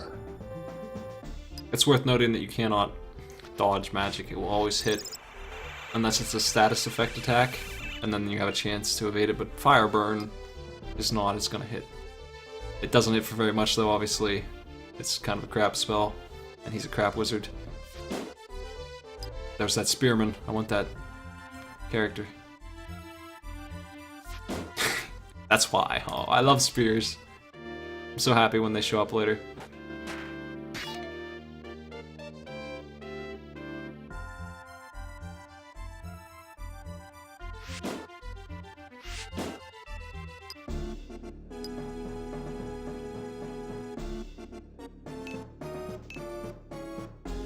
Well, do I take a risk and go hit her with the...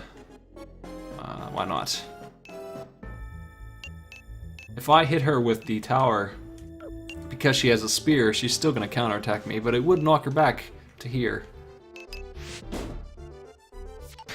Nice block. Wonder how much damage we can expect. 23, that would kill her. See, it's kind of hard to even get her down to that low without killing her. I want to persuade her to join. I want to try. The wizard's probably going to snipe her, but I'm going to try, damn it.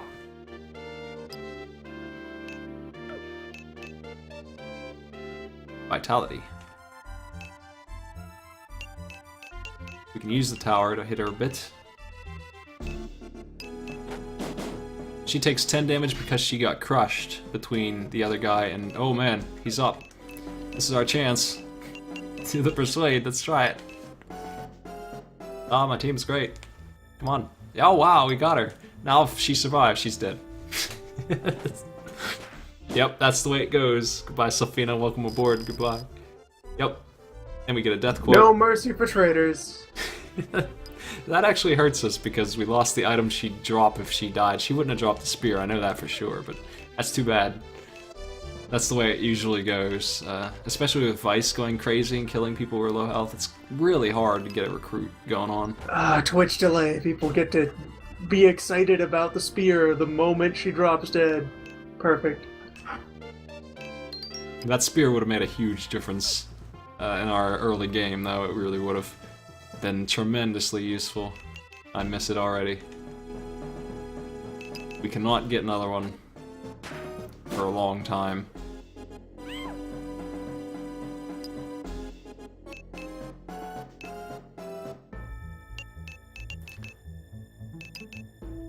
That being said, I would like to replace the dead soldier with somebody, and I'd rather recruit somebody than buy them in the store, even though I guess theoretically they would... the way scaling works in this game is if you level...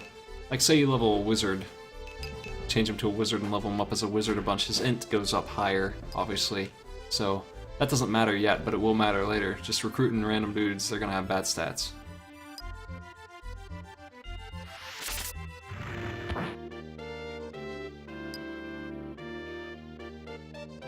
I'm not gonna be state scumming any more than I have to. Like, we're gonna be turboing through training. There's no way around training, we're gonna have to do it a bit, especially if we do the thing coming up down here. It's really hard. It's optional. There's a thing coming up where we're gonna get our asses kicked if we do it. And I bet the chat will want to. I sure do. But oh man, it's hell on earth. We'll give it a shot though. I'll go ahead and grab that bag, I guess. He's so excited about that money.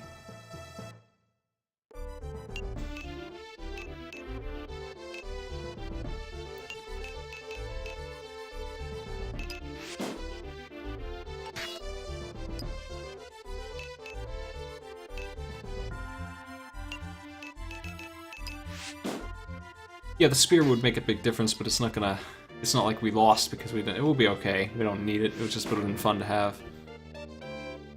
He crit her, which is rarely seen, and knocked her back because of it. And leveled up, alright.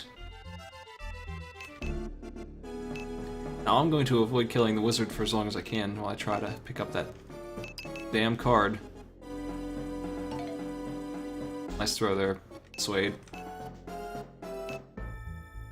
Just make sure that wizard can't actually kill anybody here. Canopus will get him eventually. Or Vice.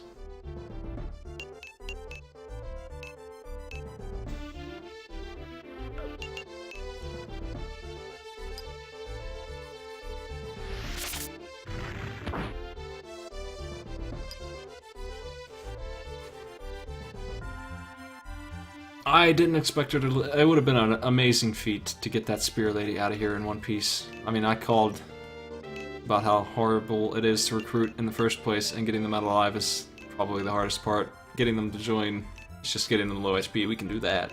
We can control that. We can't control that a 5 HP person failed to block somebody who's behind them.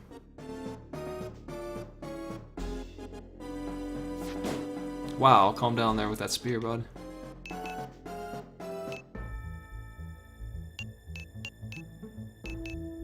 Tally. Works for anybody? There we go. I think the same person picked up both of those, so she has 6 vit now. And for reference, that's... we can check. We're talking about a scale of 20s to 30s, so 6 vit is a tremendous boost. For right now, anyway.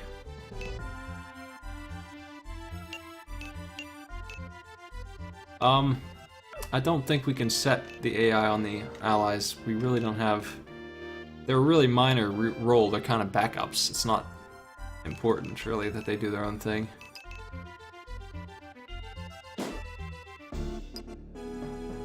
Wow, that wizard's worth XP, man. Let's get somebody else to kill that nerd.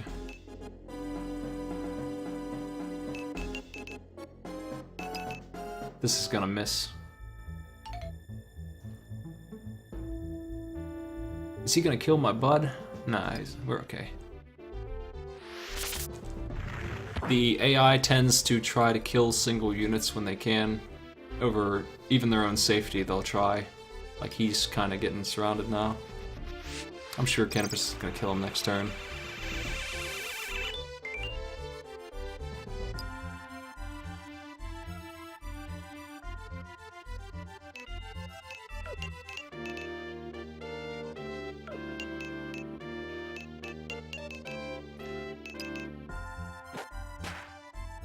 I have Vivi because he's fine. Everyone likes that wizard. I'm hoping she kills him. Oh, she can't even hurt him, wow. And she missed.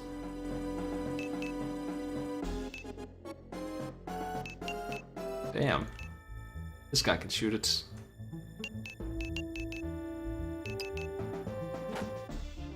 Nobody can hurt this freaking wizard.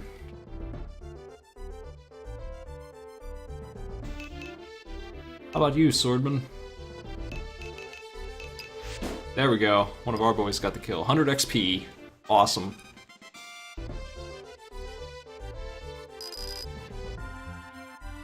We already had a casualty. That's too bad.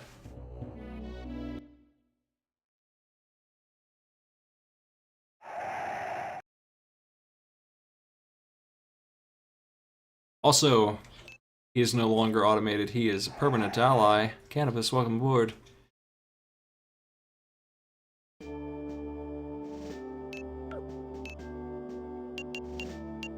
Let's take a look. He has replaced the guy who died. Just assigned himself that number without even caring about it.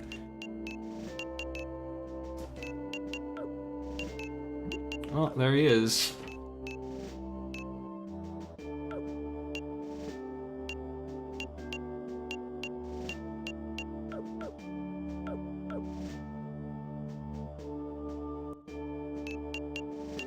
As far as I know, you can't rename troops that you already have had join. We better do a Yeah, training. you only get to name the people you purchase at the store. I'm gonna put these guys against everybody. These three, get them level 1 golem, level 2, level 3 guys, and we'll see how they do against this team. 7 against 3. Who's the winner? Cannabis with his spear and a level up. He actually has a decent chance to win this, but I don't think they're gonna win.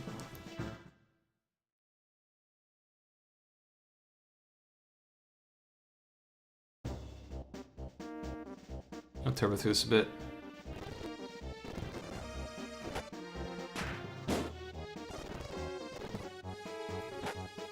She's talking about hitting him for 3. That's how good he is, and that's how much that level matters. Both. It's both those things. She missed, and she only would have hit him for 3. 2 damage. He's got 90 health. This is going to be a train wreck.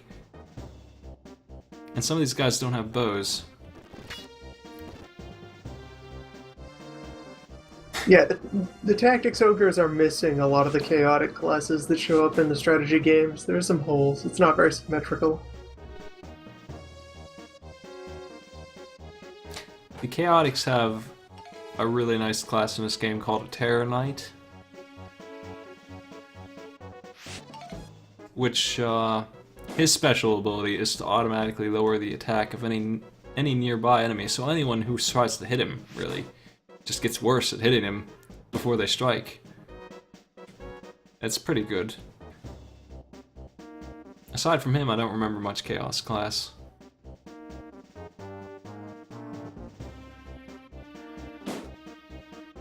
Our golem is doing its best to get some XP before it gets wiped out. Kinda need that golem to hit level 2.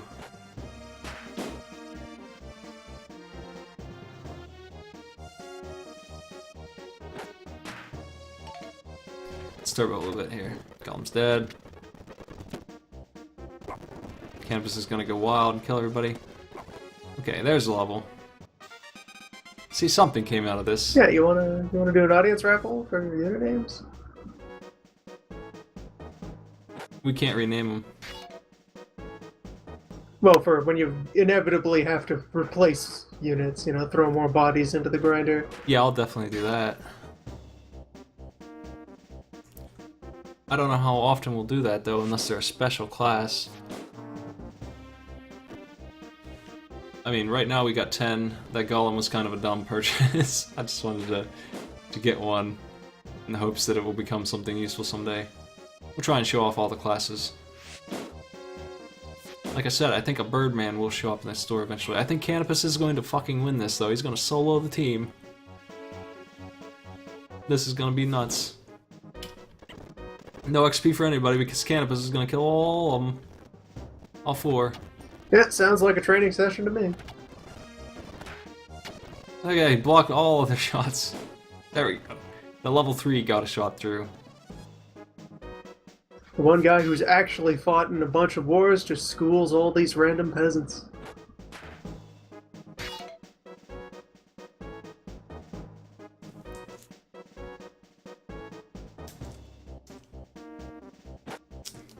I don't know how to pronounce Cannabis's name. You can call him Cannabis if you want.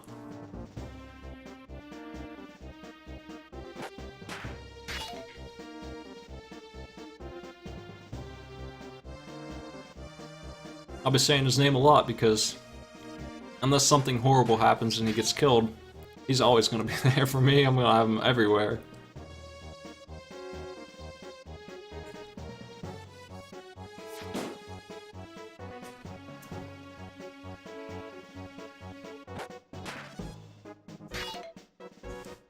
I'm just watching him terrorize this. Yeah, we could have de-equipped him. That's generally how you level up your whole army. Unequip the guys who are elite. Just fist fights back and forth. Everybody wrestle. He's half dead. Come on. The level 3, you can see the difference. He's hitting for 12, they're hitting for 3. That's the difference between, like, he's hitting for 2. Same shot. That's how much one level matters. Yeah, he's gonna finish him up unless she does it. She's the only one who has a chance. He might get taken down. Not before he Weather runs. can also happen on these maps. Yep. Most of them it doesn't particularly matter. If you were like somewhere with a body of water, rain can make that water level rise for a couple of turns. It also changes how strong the magic is. How did we do? Let's take a look.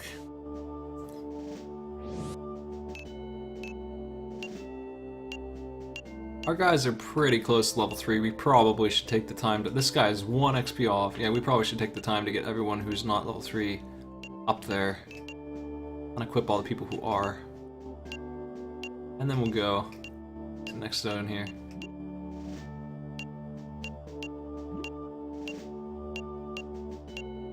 They're now punching bags.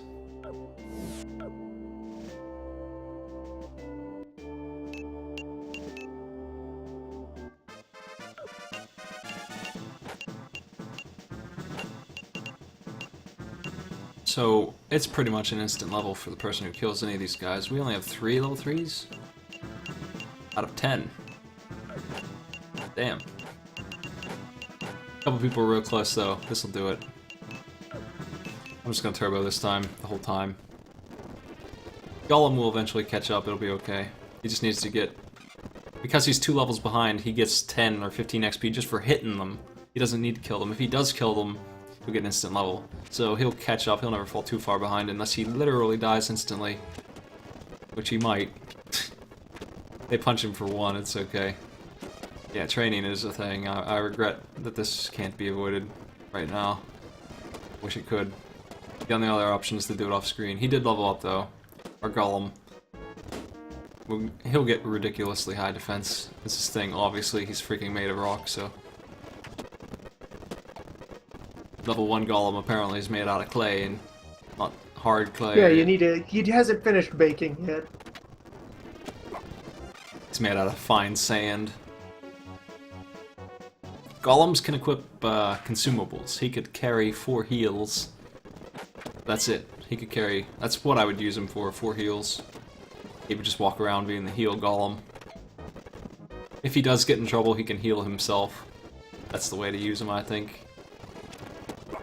Yeah, in 64 was actually a weird thing with golems. He actually evolved them into their more advanced forms by letting them get hit with status effects. After you've leveled them up enough to get their higher stats, but that's like, okay, once you have all the stats you need, you have to take your regular golem and let it get hit with Petrify. And then it becomes like a harder stone golem. So hard Cannabis hit that he punched many people to death there. We have mostly everybody leveled up at this point. Let's just finish it up. Just a couple more guys. Don't really care about the golem. And you level up that stone golem, and you have to let it up once it's high enough, let it get hit with an air-fire combo attack, and then it will get tempered into a metal golem. Okay, all the level 3s again, unarmed as they are. This guy is not unarmed, so he ain't coming. I wish we could edit them at this screen. Make my life a lot easier. Oh well. a couple just things like that would really make a big difference in how tedious this affair hole becomes. As a whole, you know what? Cannabis really shouldn't be coming. He's too strong.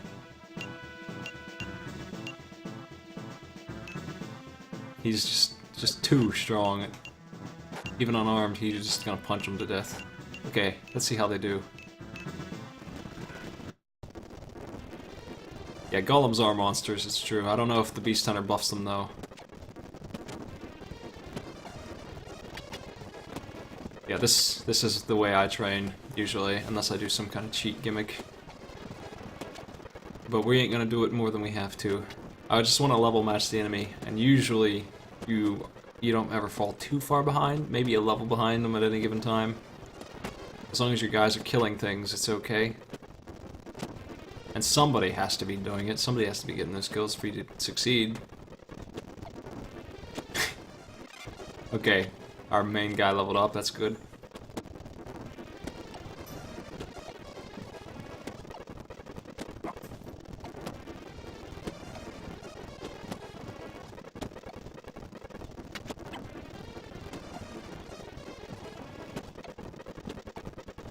Damn.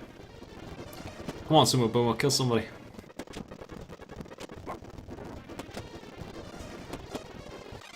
There you go, okay. I think she hit level 10, or level 3. There we go. She's useful now.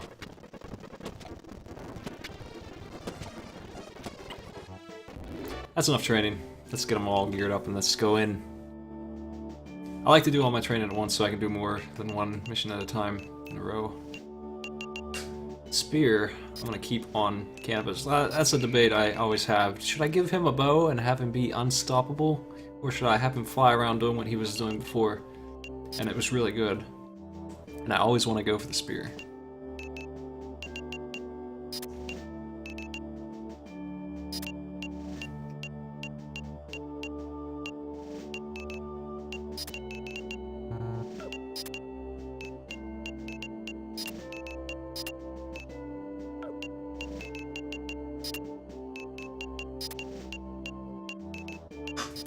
I think I will go ahead and equip cures on this guy. We have so many. The medical golem. Well, it's more for himself than anyone, honestly. He's not very strong yet. He does get a lot of defense later. But until then... Another good idea would be to buy those small swords and lightweight stuff and put them on the archer people. We don't really have anything like that.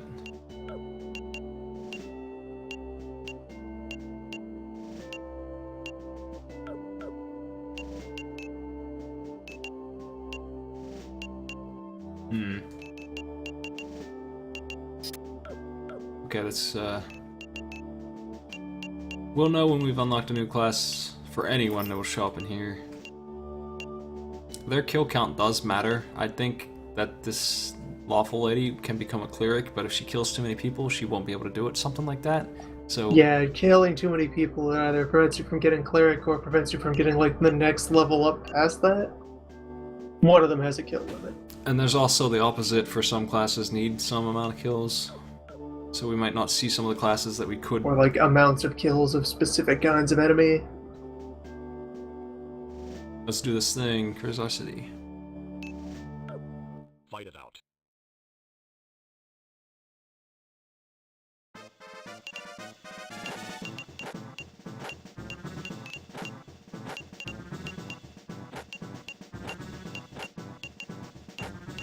Put the Goleman back, alright. Let me check his stats actually. How's he doing? 41 HP, kinda low. Defense though, look at that defense. It's that sword. I can't actually look at these stats sheets right now. Can I? Yeah, there we go. 103. And magic defense, 84. Move type slow. The weight, 586, yeah. So he's got like 50 more weight than the other ones. You know what could be a good idea, actually, is to put the the weight orb on him, maybe save a little bit. But anyway, 100 defense is double, triple what some of these other guys is, so that's pretty damn good. Too bad his HP sucks. He needs to level up a little bit more, that's all.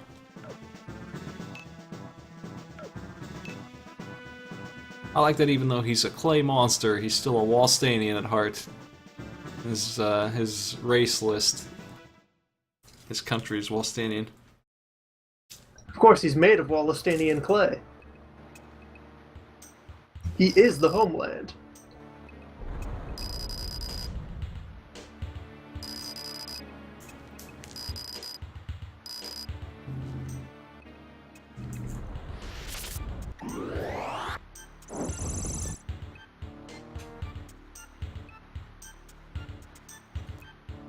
New enemy types.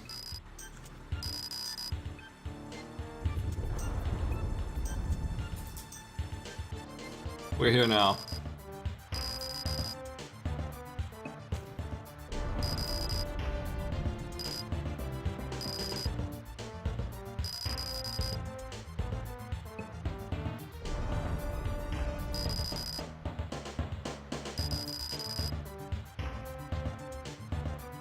We can recruit these ghosts and these skeletons. I would love to. Like I said, they can only be killed by exorcism, truly killed by exorcism. They will just stand right back up if we do anything else.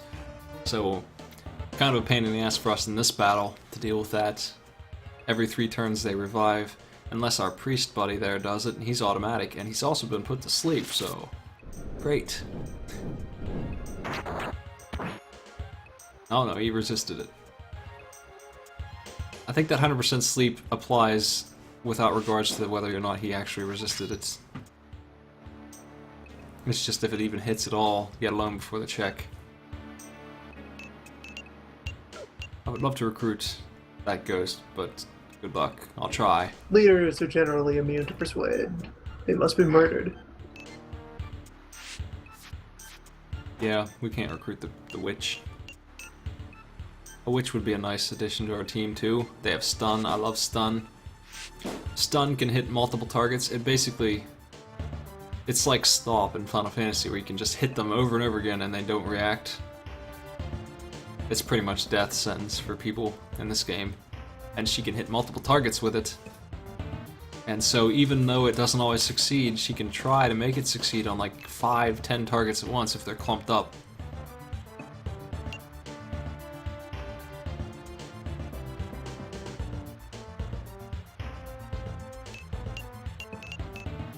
I didn't like the PSP translated version. The SNES version has a text dump of this.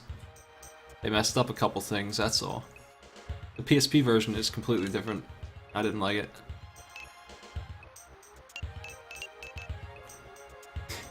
Really, the names make me angry more than anything else. Like, it bothers me that Leonard's name is Lenar instead of Leonard. It's just something I don't like.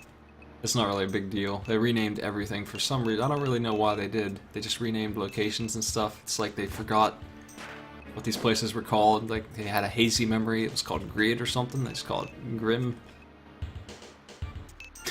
It's a really ham-handed kind of it feels weird compared to what this is. That's definitely not the only reason why I'm not playing the PSP version, though. I got problems with it. Crafting and stuff, I don't want to do that. Also, it's easier. In like a boring, easy kind of way. Like, we wouldn't have any chance of losing anybody if I did it right.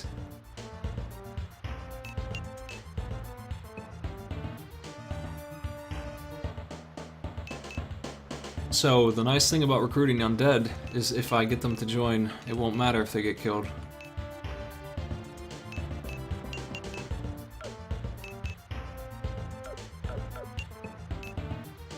I don't know why that skill has a name when it's just a punch, but...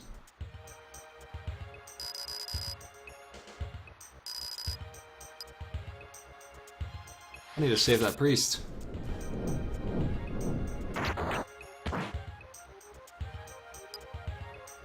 Yeah, that's a thing that Ogre Battle lets you do. This game too, you can turn your guys into a sword, and the sword is crazy good. Like, they just die and become a sword that gives you like 50 strength or something. I doubt this is gonna work, but I'm gonna give it a shot. Hey, Stanley.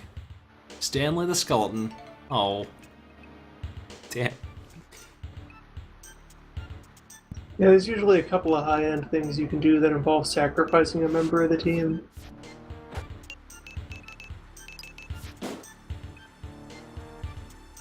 Okay, so here we see a skeleton warning us that he's gonna resurrect right up. I don't think we can do anything about that. Like, we can't step on his bones and destroy them or anything. He's going to get back up. It's just a matter of time.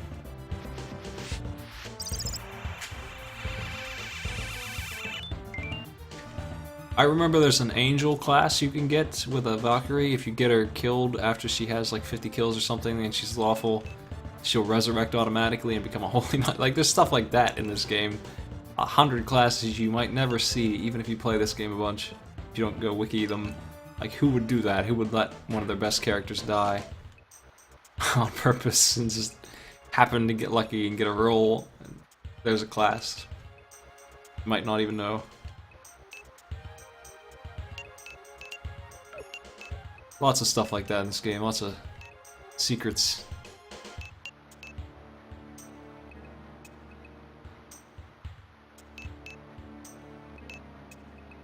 Let's form a shield wall here. They actually have human enemies up here. They really don't have too many undead, just a few.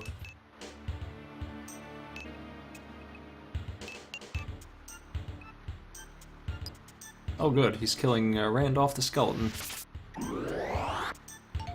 He missed! Oh no. Rachelman, what are you doing? Oh, he is suicidal. He can die. That would be awful if he didn't make it out of here in one piece. I gotta get my guys over there, quick. Make up for his bad plays.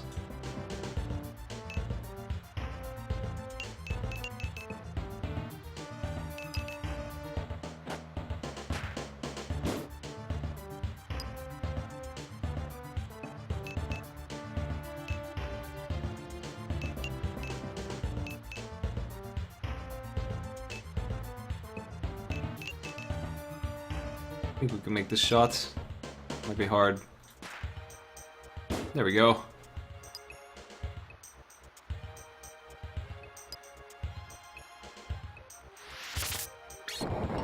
So if she got stunned, she'd have no chance to block. The person could just walk up and smack her. That'd be awful, since she's on the front lines. I like myself some witch backups. I like to have one of those in the team for sure. Okay, now we see the golem starting to be a golem. That was much better than what we've seen in the last fight. 5 damage taken, counterattacks 13, doesn't care. Just a tanky ass jerk. It's like they forgot to give him base stats alongside what he gets for levels. Level 1 is a serious problem in this game. I'm gonna try and push this guy with the shield again. I insulted these and then I keep using them.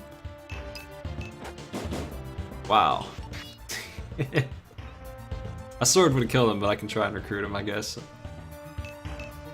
I probably shouldn't do that. Oh, this guy has a spear. I just noticed. That's interesting. Wait, what was that spearman's name? Runbird. Runbird. Yes.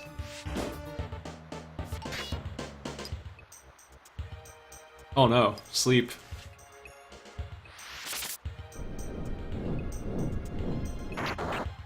That ghost will be really hard to catch, and that sucks that she got slept. That ghost is gonna run away. And our exercise guy might decide to kill it. I don't know. I don't really want this guy on my team. Get out of here, Royd. Well, it's Royd when you could have Runbird. Yeah, I want Runbird. I think we have distracted enough of them to keep the priest alive, though. That's good. Looks like they're focused on me now. Stanley, the skeleton's back.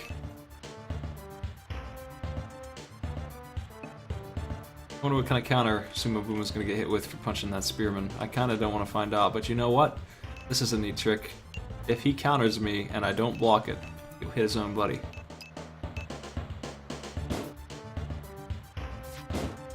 My golem moved out of the way. Friendly fire. He hit his own buddy anyway. That was awesome. Works, Sumo. Golems are very agile, surprisingly. Apparently.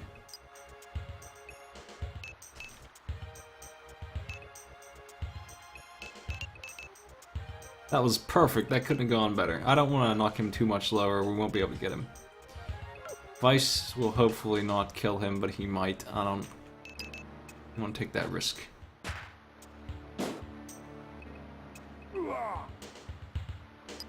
That dark card, I'm pretty sure, is mana. That's not very important to me.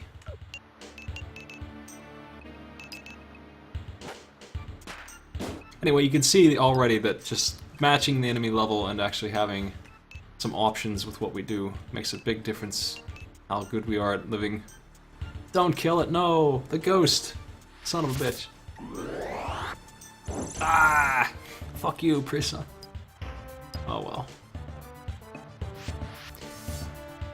The ghost is obviously a wizard, but teleportation is more useful than a skeleton, which is just a dumb warrior. Yeah, you take a teleporter, you give him a bow, and there you go. Tactics solved forever. Yeah, that would win the game single-handedly. Again, I don't really want to shoot that. Maybe we can get a spear out of this, if not anything else. Let's shoot the skeleton. Maybe we can recruit him.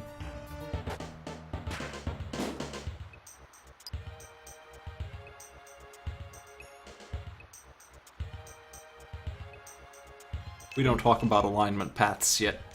That's a spoiler, man. Well, I hope Vice gets distracted by that skeleton. I'll recruit anyone I can here, though. Spearman or skeleton, either way, it's fine with me. I'll try. The boss won't be able to hurt us much as a witch. Most she can do is stun us. And fail, usually. The odds are pretty low.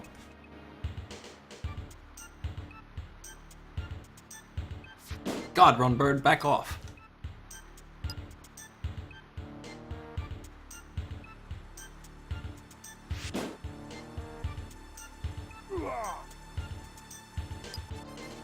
Good, the skeletons are keeping Vice distracted.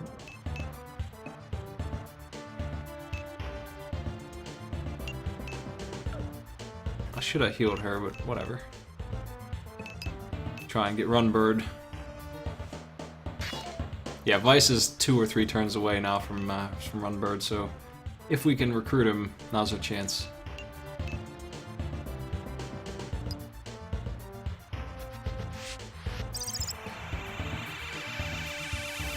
We probably won't get to have an undead on our team. It would have been nice, but it's going to be really hard to get one. I could sit here and try, but I have my doubts, so...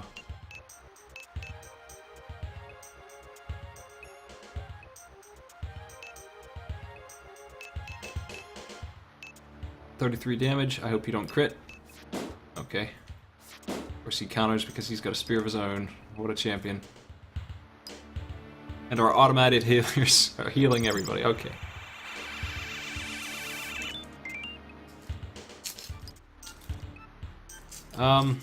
There's a convoluted way you can make your own skeletons, or at least zombies. There's a skill that lets you res guys into zombies.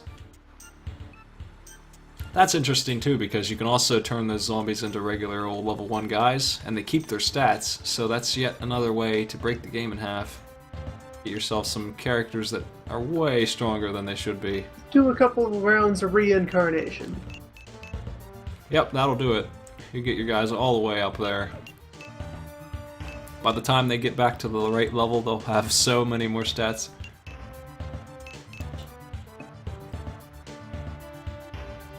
I'm wondering if the golem can knock him down even further or not. He'll kill him. Cancel that.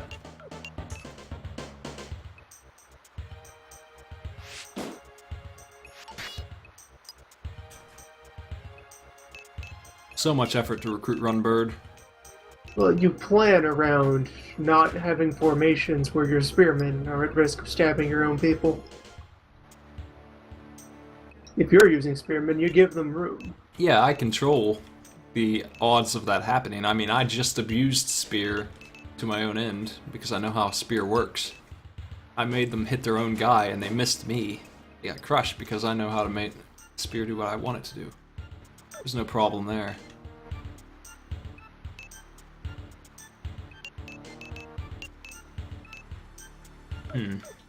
He's going to hit me either way. I better not, actually. It's getting a little low on HP.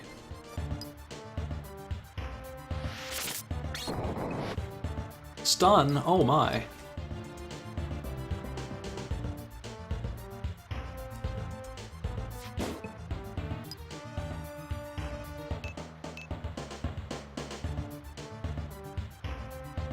I'll grab this one, Vincent. MP max, that's what I thought. That's probably the least useful card in the game.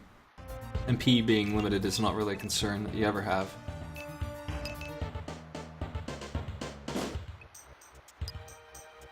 Yeah, just the whole dynamic of starting empty and charging up over the course of a fight means you're very rarely at max MP ever. This is a SNES port that got ported to the PS1 pretty much when it came out. Run, bird. This is our opportunity to save your life, friend. How do you like living? You hate it. Okay. Well, that's your call then, bud.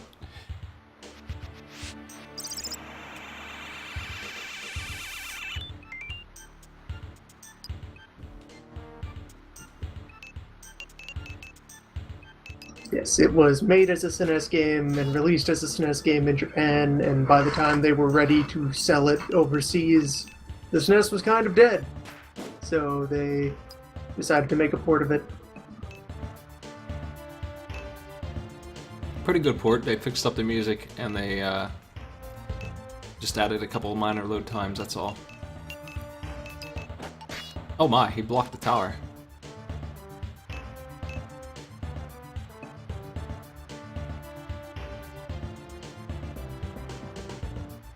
Well, I probably should kill Runbird, sad to say. He's a jerk. He didn't want to join. Get another spear that we'll never get to see.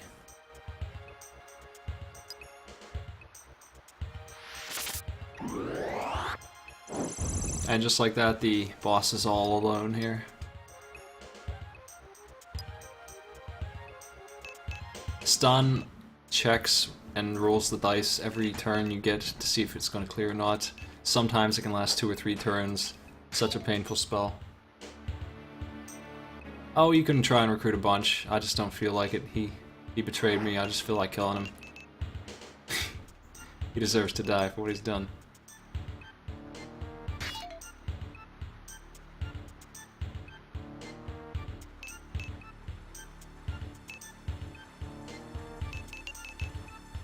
Being right next to him with his HP as low as that and still failing, that's just tells me it's unlikely that we're gonna get him. I did everything I could to try and recruit him and he still failed, so.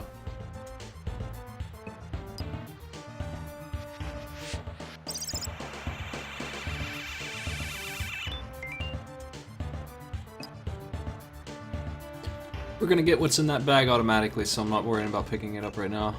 Don't worry about that. The only way we wouldn't get what's in that bag is if Vice stepped on it, or one of the enemies. Then they would say it's empty, even though it's not. They would just steal what's in it. That's how much of a jerk Vice is. Yeah, that happens all the time in Night of Lotus. Enemies will actually try to steal the bags from you off the field. Let's go hit the damn boss for once, come on. There we go. She hits as hard as I do with a stick. Oh, it's because she's level 4, probably.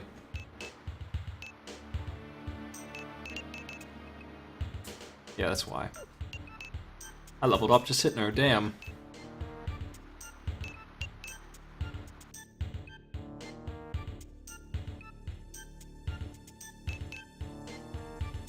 So here we could... we could hit her, but we'd have to take a strike at Suede. Too bad.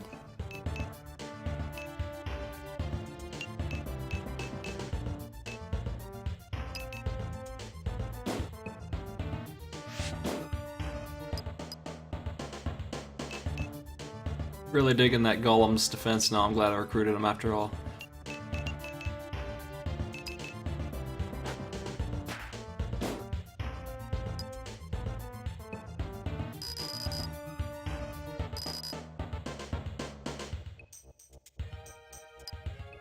Oh, enemies do this too, yeah.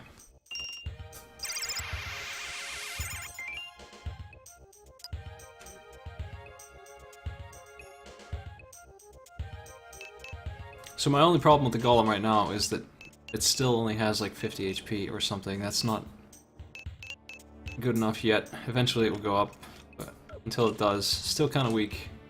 Doesn't take much damage, but magic will tear right through that.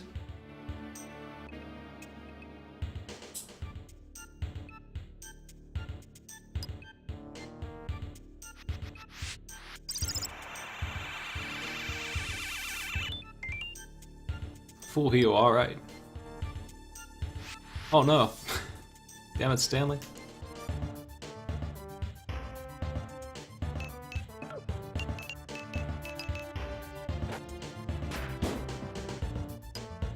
I can rename soldiers who I just bought at the store, that's all.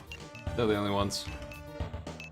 Yeah, low resolution sprites will kind of fundamentally age better than low polygon 3D models. Just like the difference between a sprite and that sprite at twice the resolution, like upscaled or higher definition, is not as drastic as the difference between, you know, like Final Fantasy VII's box arm sprite models versus something that you would get rendered just the next generation of hardware later.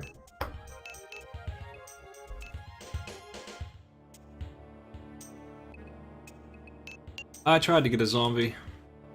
I went on a zombie skeleton. I could use zombies, that's easy. It's really easy to get those, so I might do that. If we feel like it. There's a lot of late game content. Like there's a dungeon at the end of this, completely optional with 100 floors. The stuff you get in there is ridiculous. It's basically the kind of stuff that just wipes out the screen in 2 turns, kind of weaponry. Like you don't need that stuff to win. We could go down there if we want. It's really long, but we could do it. Kill him with a rock. All right. Yeah, the early 3D graphics that aged reasonably well were the ones in the hands of people who understood the limitations of their poly count and made up for it with good texturing. Texturing and animation.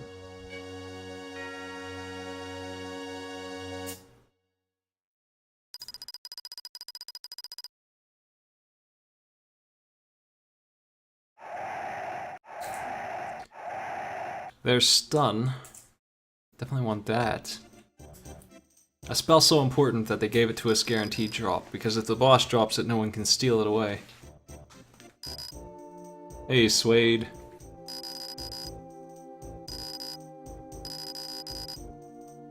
So here we have Leonard, the idiot knight who failed, and his buddy the knight, and his buddy the archer, who I definitely want on my team.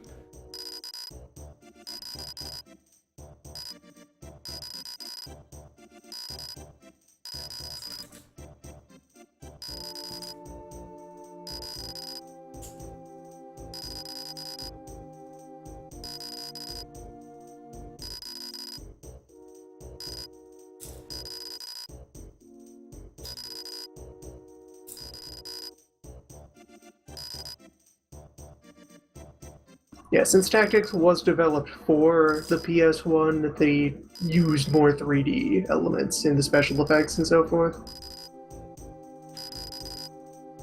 Also, probably had a lot more things that were models with textures rather than flat sprites. Like, all these environments here are just image. We got 3 recruits. The archer, hell yeah. The knight, eh. And the exorcist, I'd definitely welcome him aboard. And we have a choice. The first choice that matters at all. It's not an incredibly significant change, but it does change things. We can chase after Lord Nibus here and have a crazy hard battle with him. Or we can just let him go and go back home. It's up to the chat. Let's take a poll here. I don't care either way.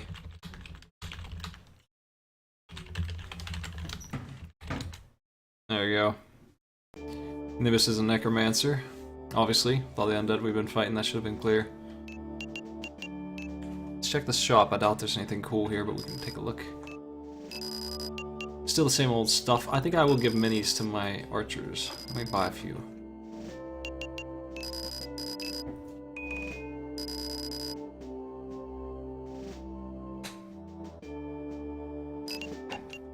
And we could give them robes. They might as well not have armor at all at that point. Not a tremendous difference there. I don't see anything new. Recruit, nothing new here, okay. We can auction large monsters like our golem. We can level them up and sell them for some small amount of money. If we ever somehow needed money, I don't know how you would even need money in this game.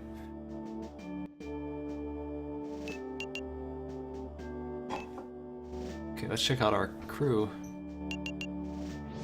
We got another guy. I kind of want his freaking equipment. I wonder if I can steal it. Damn. Too bad. Okay. Everybody wants a piece of the Necromancer.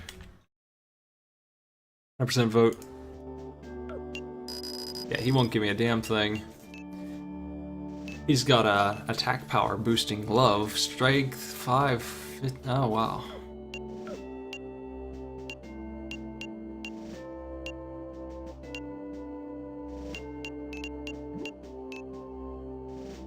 These boots let you move anywhere. They're useful for the men, they can't walk in the water and stuff. And they give Agi. I don't think that he really needs it. This is a ring, it gives him int to make him heal a little better. That's fine. This knight, oh man, I really don't like knights, but he is lawful. He replaces the guy who died.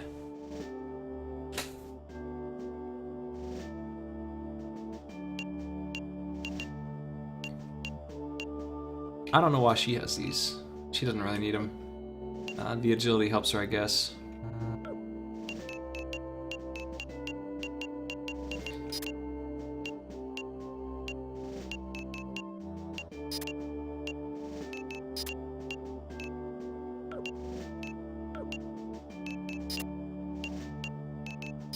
Okay. I was talking about why knights are worse than berserkers, and the axes early game are part of why. They are ridiculously good, and there's not really a sword equivalent, and the knights are good at swords. So their primary attack is worse, and they are not much tankier at all to the berserkers. So I usually just make berserkers, not very many knights. We always get this jackass though, and I use him for a while, I guess, because he's better than the soldiers for sure. I mean, they're point blank useless. We have classes to choose from though, looks like. The ninja can go up 3 tiles, so he can climb better. He can jump down 4. I think he can dual wield. He can cast 1 spell. The Beastmaster is a class that buffs monsters nearby. Wizards, we talked about how they get stronger later. The healer guy, the male equivalent, has exorcism and stuff. Leonard can change classes. He's a knight right now. I'll leave him alone, I guess. I could become a wizard. Nah, no thanks. I'll leave that alone. Yeah, I like the ninjas a lot. If I can make a ninja, I'll do that. Ninjas are just extremely versatile with how mobile they are. Nobody here has the ability to actually change classes except the new recruits. That's a damn shame. Definitely not changing the archer unless your stats are shitty. I don't think they are though. Yeah, you should. Yeah, you can check on the stat minimums for everyone at least. Let me check this. Agility is the hit rate. That's really important for an archer. Hers is 44. She's level 5. My god. That means training time because those guys are free levels. Okay, well that's cool to see. I didn't notice that. We can get to level 4 or so on the whole team real quick. Those guys being as strong as they are.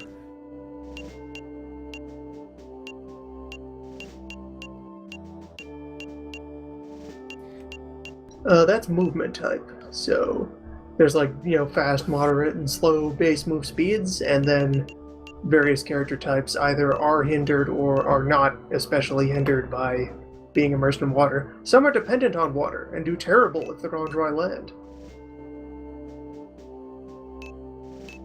It affects things like how many tiles they can jump up and stuff. So she can swim, she's just not very good at it. Slow means he crawls on the floor. Everyone else is usually fast. Default is fast.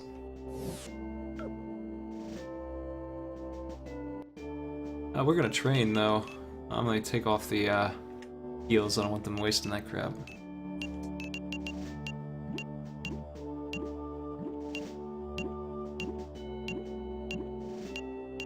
Yeah, the octopus is the usual recurring one. In the other tactics ogre, there are some mermaid units you can get. I'm betting by the time we get to level 4 on the whole team, level 5, we'll have some class choices we can actually make. Let's put the level 5s over there with the, okay, that'll do. Oh, you know what? Our boss is level 4 too. There we go. There's a team that might win against 10 guys, right? Let's see if they can pull it off. Again, automated Leo here doesn't want to join us. Too bad. And we just finished killing everyone here, now we're gonna have fun killing each other. Turbo mode.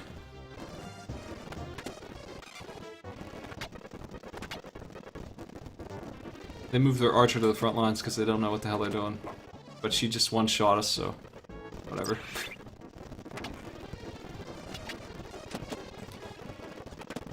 I want everybody to be level 4, that's good enough. We could go wild and get level 5 or 6. But it won't take too long. With them being 2 levels up, that's a good chance to level this shit up.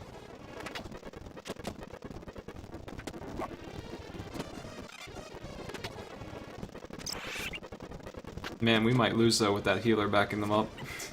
This is going bad. I kind of expected red team to win. Canopus is gonna seal it, yeah. Just some characters are so damn strong.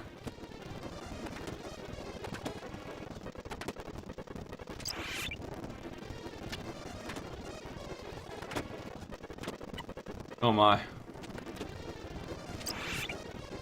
Turbo mode all the way.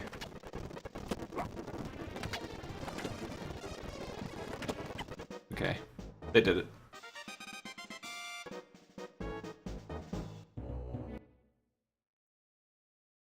I haven't played through too far into FF Tactics. I'll have to do that too at some point in the future. I'll be blind on that game for the most part. We got a couple level 3s.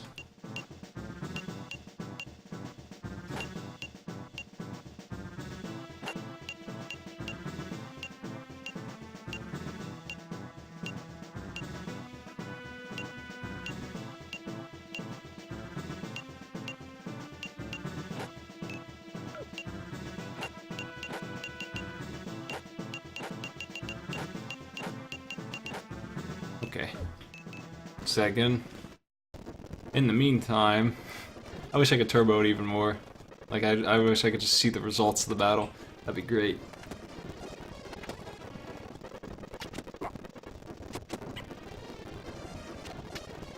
Man, she one-shot us with a dagger.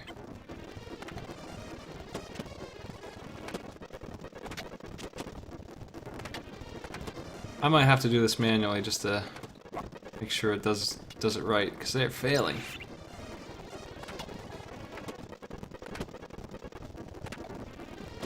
Tactics seemed really complicated. I didn't understand like things like the calculator and the geomancer or whatever. I got to the point where I was breaking people's gear and something I didn't really understand exactly how it worked.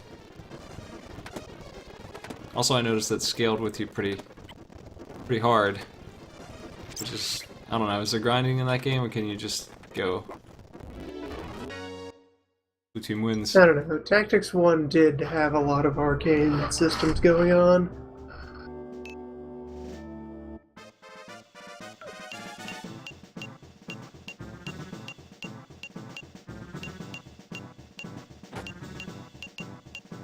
We're gonna put all the level 3s on one team. We're gonna play it manually here, and we're gonna finish this up this time.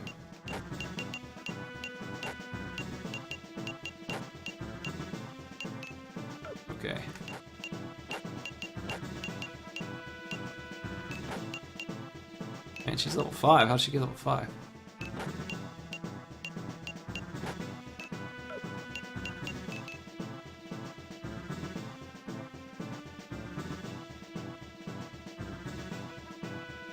I don't want to be overpowered, I want to be able to win. I know that if we go to the next area with what we have right now, not being level 4, we're going to lose half our team. Level 4 is going to be about the minimum to have a good shot at it without losing anybody. I don't like losing people. That sucks. We're doing this manually. I'm going to make sure that my guys get some shots on them.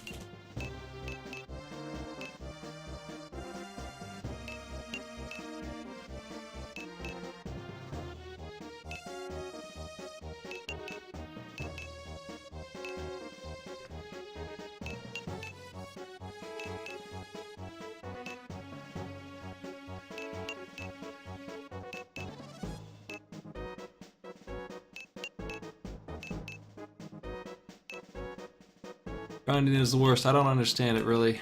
I mean, this is kind of an old game, so I guess they didn't have the hang of it yet. But then they did the PSP remake, and they made horrible decisions with some of the stuff they added. Still, like, I don't understand how we're still doing this kind of thing in a single-player game. You really shouldn't have to grind too much.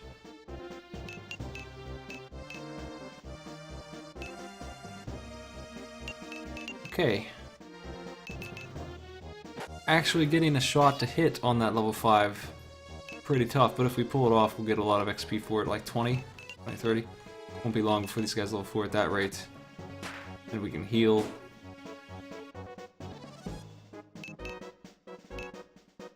And tell this guy to come up here and turn around.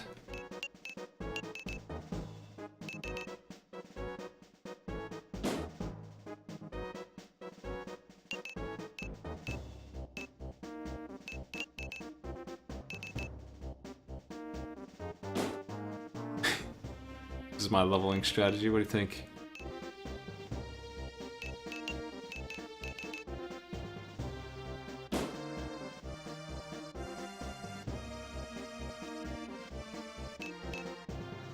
The Golem's gonna have the most trouble of anybody.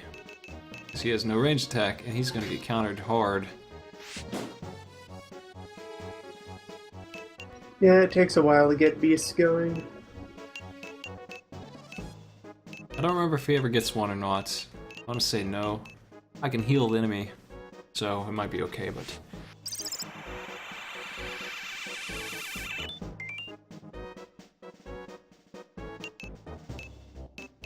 I just turn around, yep.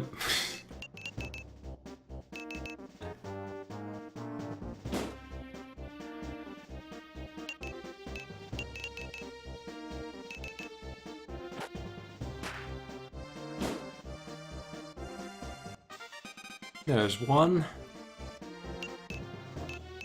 I might have the red team just kill that guy now that he's leveled up.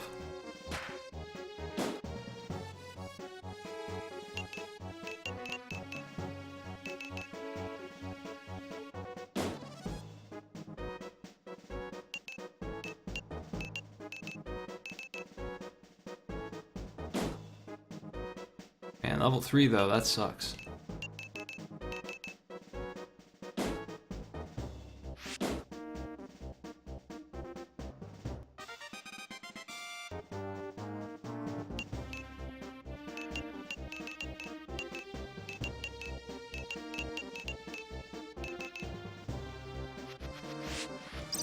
They'll each probably get 80 XP for killing any of the red teams, so theoretically the entire force could be level 5 getting out of here.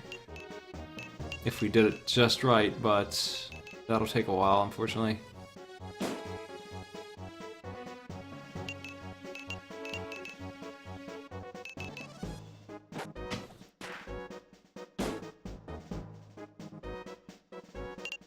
Oh.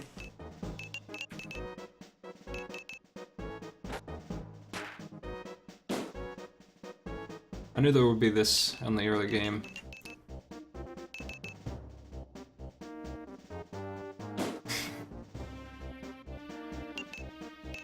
I love the level up jig.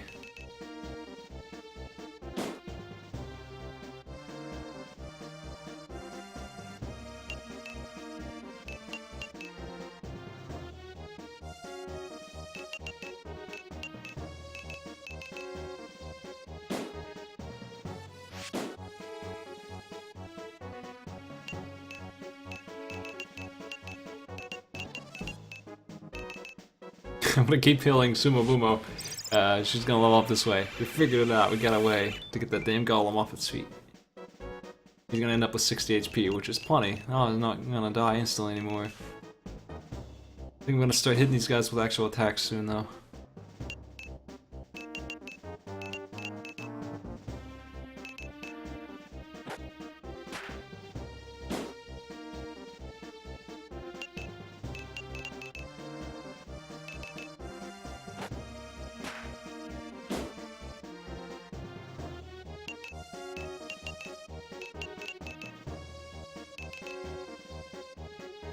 What's wrong, Sumo Bumo? You're leveling up, it'll be alright.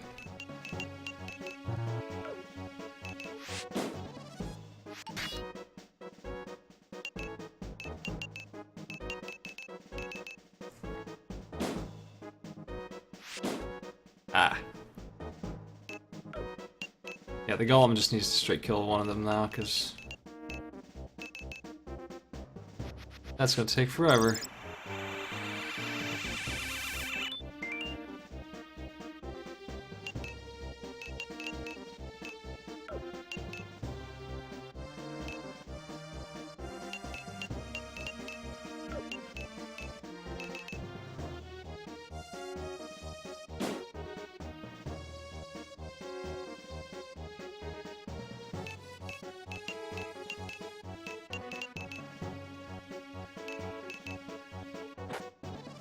Maybe you can do it now.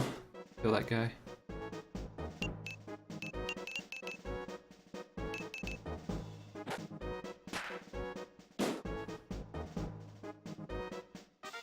Have you ever played Vampire the Masquerade Redemption? I was thinking about doing that too. Redemption? No, nothing about that. It's got a D&D style like multiplayer thing that I've never played. I don't know if it's any good. You can build like a scenario and play it.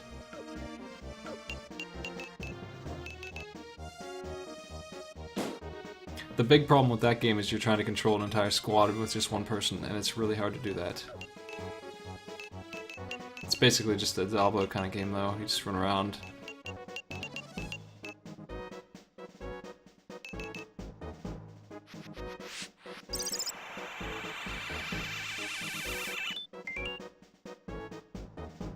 I like how we get XP for healing nothing on an enemy, no less.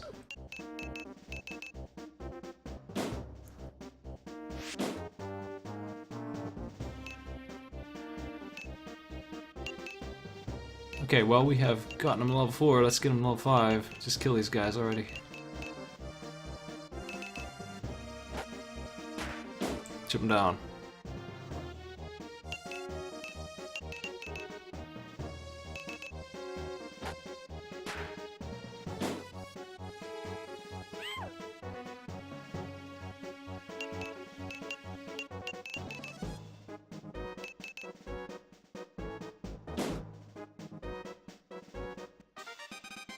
Yep, that does it. That's everybody. Training complete. Let's see what happens when we just attack them.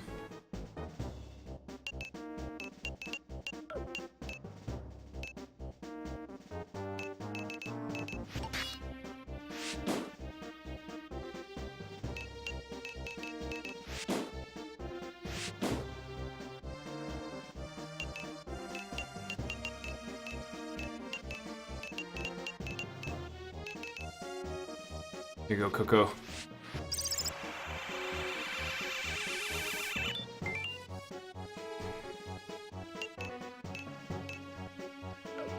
Anyway, yeah, this is why I was turboing this before, because it's such a long process. Oh man.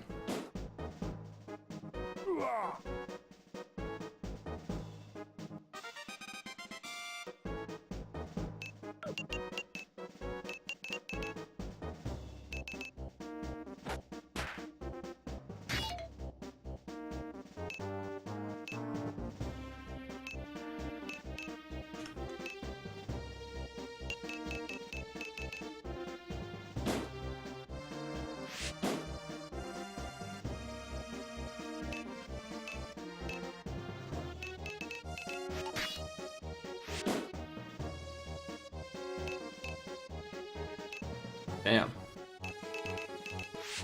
Wonder if I knocked him into the water, how it would go. I'm gonna try that, actually. That sounds fun.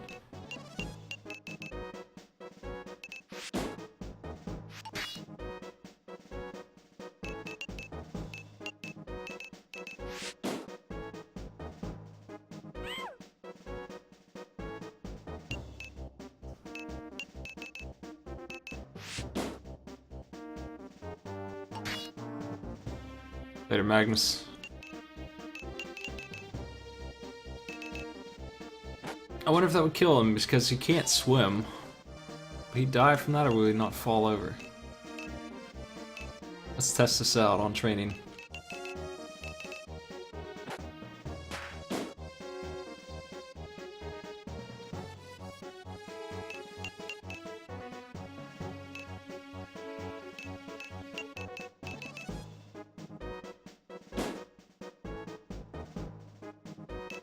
Okay. Oh, he just takes wall damage. That's too bad. I know you can push him into pits. That's guaranteed.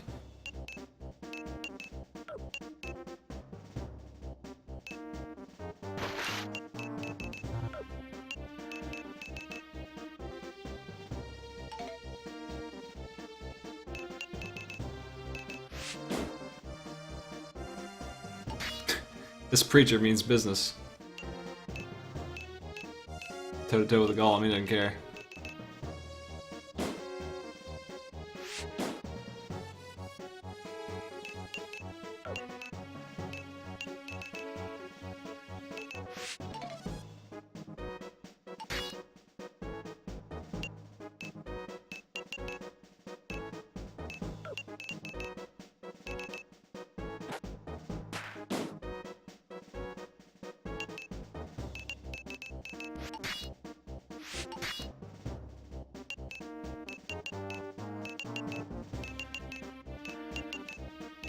Man, where's he at?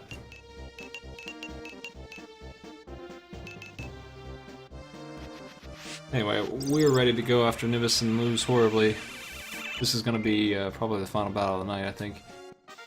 Oh, Preacher leveled up. Good.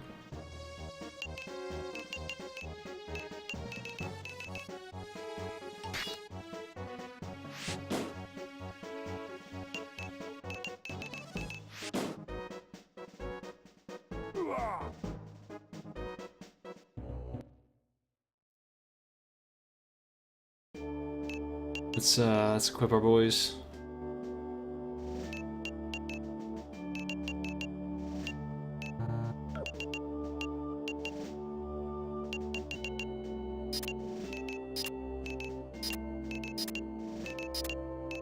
The other thing I need to check is, did anyone get a class unlock?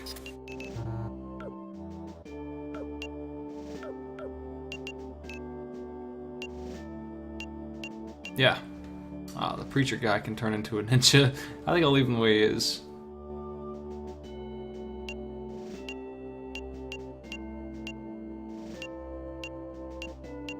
Is he the only one?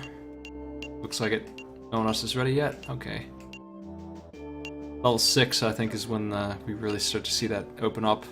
Yeah, it takes a little bit before your basic scrubs get a chance to diversify. That's too bad. Check the shop one time. We can make the days go by so that there's things showing up in the auction house by walking back and forth. But for now, I don't think... Oh, there's a dragon. Do we want a dragon? Let's get a dragon. Who wants to be a dragon? Let's pull. Devo plugged me, what?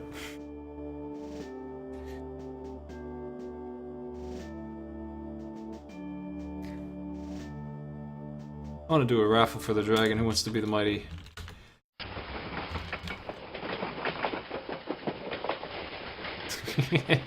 Just that, we finally got to see the hosting thing. There it is.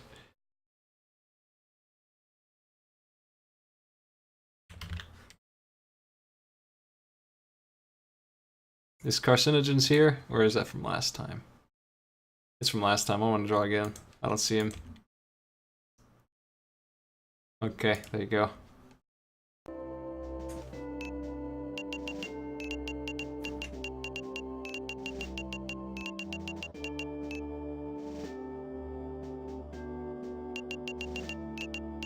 So thanks for the host, Stavo. Dark and Twith. This is important. I think we should go with Wind, because Wind has stun. But the truth is that all 4 dragon attacks can be done without getting hit. Poison, you can poison the enemy. You can walk up to them and poison them, and you won't get countered. You can weaken their armor. I think water is the worst, pretty sure. Fire is probably just damage, I can't remember. Wind is stun, though. I'm pretty sure that wind is stun. Cannot remember for sure. I wish it would tell me, but it totally doesn't.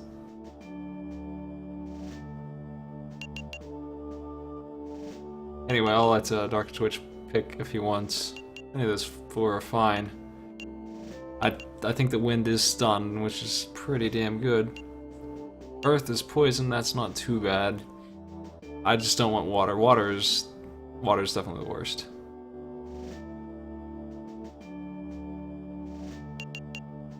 Wind it is. Thunder, it's thunder. So it does tell you.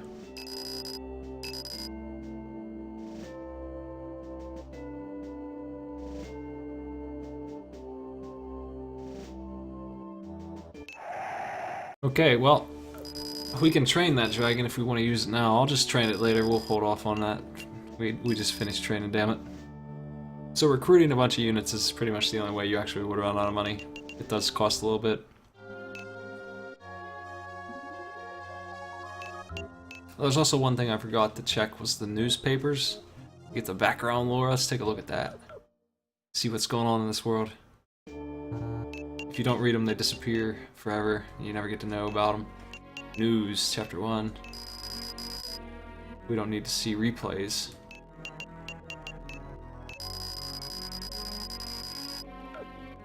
Not all of these are related to us. Where's the... Yeah, we have background on every single person that we've ever heard of.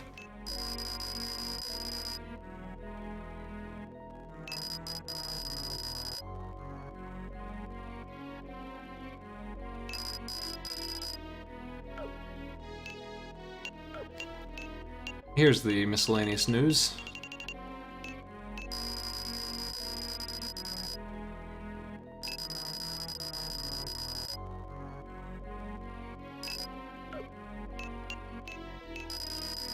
Five dead in terrorism attack. Oh man.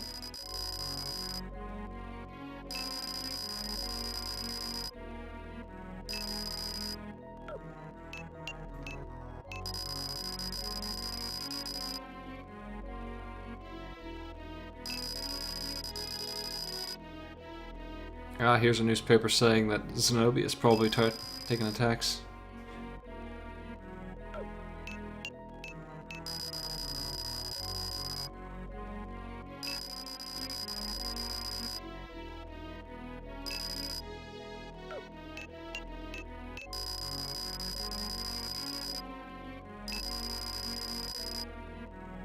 Swade Powell.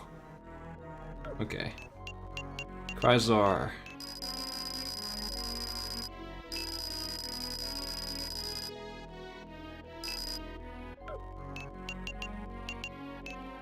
Some more news. What's this? Karatani is where the Gargstans live. Apparently they're having a rebellion of sorts over there.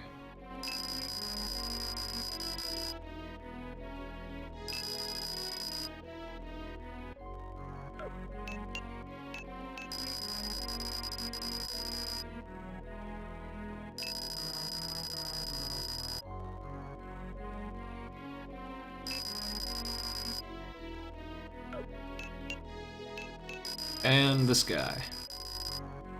That's our news for today. Let's go after him.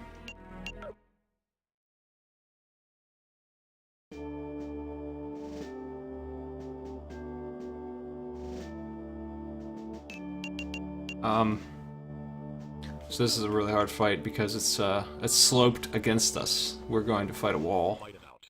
full of jerks.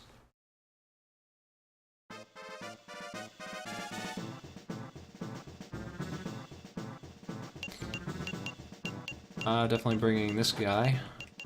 It is a wall, he's very good at that. Our golem, probably not so much. Archer's coming. Yeah, welcome to Ogre Battle, every country's jerks except the one you're playing as right now. That's right.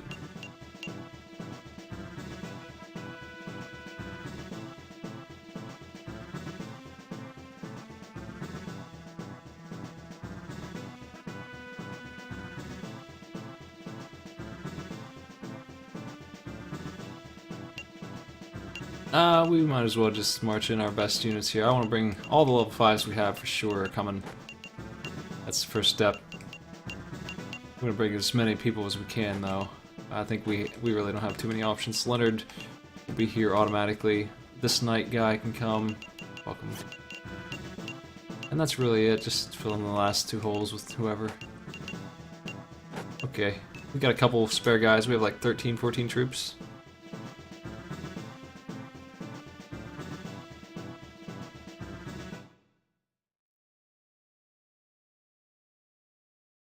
The Zenobians obviously have an agenda.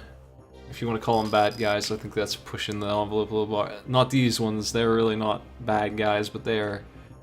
I mean, obviously they're paladins and shit, but they're doing their own thing, and we'll find out about it eventually.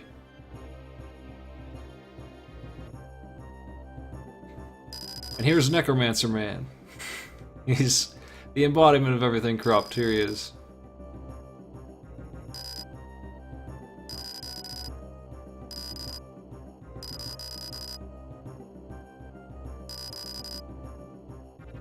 He's very apathetic about things. He just wants to resurrect dead people. Cares about politics, man.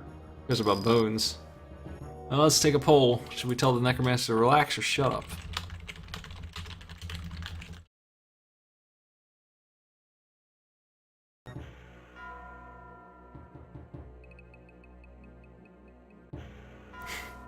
I'll leave all decisions from here on out are up to the chat. Every single one. I don't care what they are.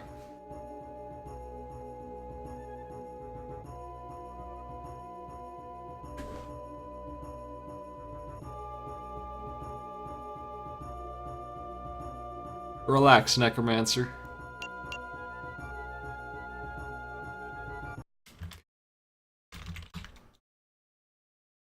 Alright, that'll do. Relax is obviously winning here.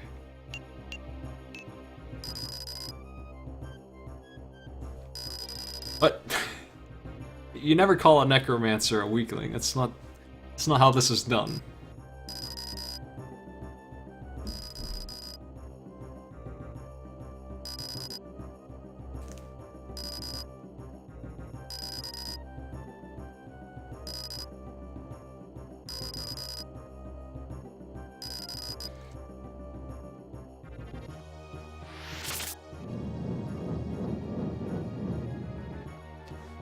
Every dialogue option from here on out does do things. This one's minor as hell, but it does have an effect. Coming here is minor as hell, but it does have an effect. We don't have to even meet this guy. But since we did, he now knows who we are. And we sort of impressed him with what we just said. Coming here at all, I think, changed some things later on. But it is completely optional. We did not have to see this jerk. Anyway, you can tell by looking at the map that this is complete garbage. He's up there where I wish I was. If it was the other way around, it would be the easiest thing in the world to crush us down here. Yep, the only thing that stops archers: altitude. Now he has a bunch Your of opponent wizards. has height advantage, you just get cut off. Options are not black and white. There's lots of things to do. There are 3 paths, really 3 main paths, but there's a lot of little decisions in between them too to be decided on. Well, let's just march on up. I don't really want our archers to be in the front line, but they're going to take a couple hits. We have 2 healers. One of them can try to get rid of those skeletons in 1 hit, and probably will succeed. So I'm not too worried about this, but they do have a huge height advantage on us. It's kind of dangerous. Cannabis will just fly right up there. As soon as he gets in range, he'll just climb that wall, so... Get him up there. Our archer needs to get somewhere where she can actually shoot them.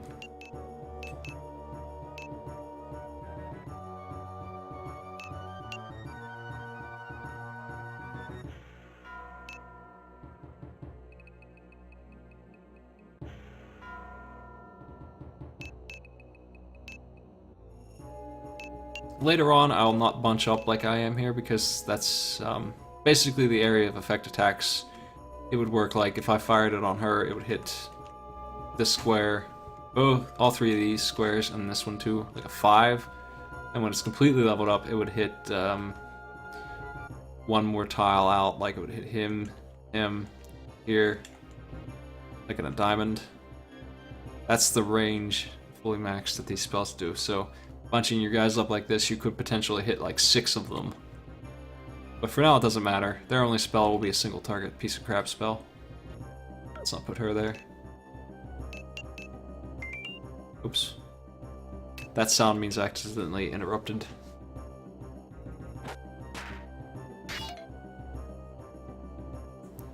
Yeah, we can't persuade him. We have to kill him. He's the leader here. Oh god. Look at that, Jared. You can tell the AI is not too worried about positioning when they move a guy like that. Look at him. Look at how horrible he's moved here. Jared doesn't know what the hell he's doing.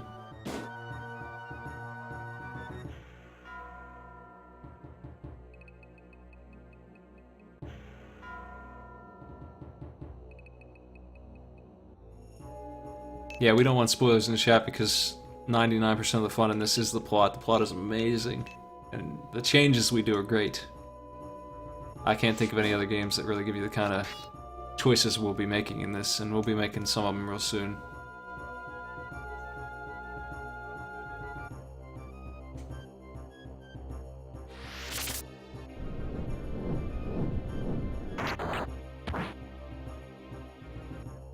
Go to sleep, Vice. I'm happy when they attack our free guy. He can't be killed, so...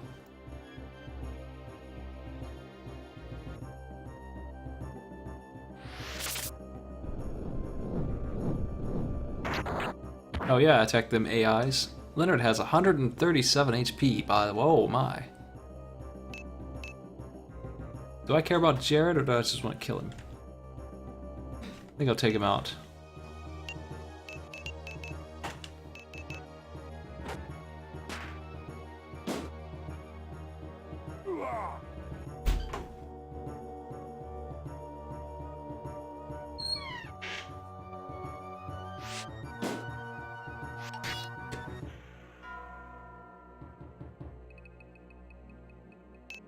I don't know what Nante's talking about. I don't remember anything like that. I had fun with all the choices in this game.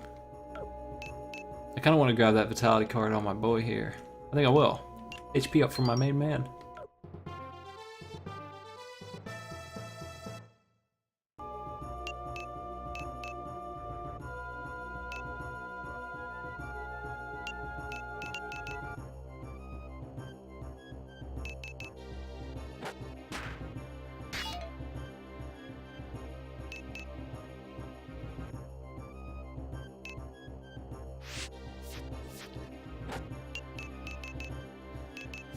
Okay, level matching these guys is gonna make this a much easier mission than it would have been if we marched in here. I think we would have been in trouble. Yeah, we got this in the bag. Level 5, cannabis is over. We're good for a while. We don't have to train for another 2 or 3 battles. Maybe I can recruit one of these ghosts then, since we have spare time. Range to kill one. Yeah, the farther along you get, the less the marginal difference between levels is, so you end up with more breathing room. I missed the exorcism. It's a sign that I should recruit that ghost.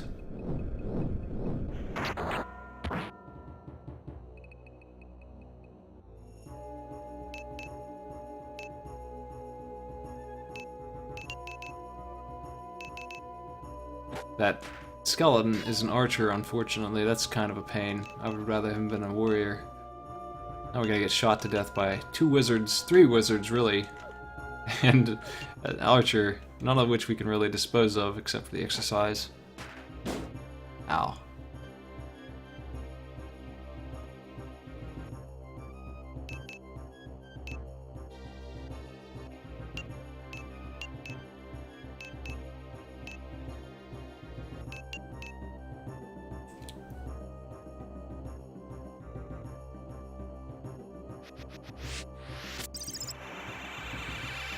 Kachu is always going to be a couple levels behind, but because she's 2 or 3 levels behind, she's getting 22 XP now heals, so not too long before she catches back up. She'll always be somewhat useful. Ah, come on. They slapped my boy. I need him. Sucks. That's sleep. Yeah, your fighters will usually be at higher levels than your healers because they're also getting exp off of counterattacks when they get into the thick of things. God, I wish I could resist these spells a little better. What is this? Mind. Mind does what again? I forget. Is that spell resist? Let's take a look. Yeah, that's what it is. Well, that's a good thing for him to have too, but I don't want to give everything to this guy. He's okay on that. I'll give one of my other guys some stats.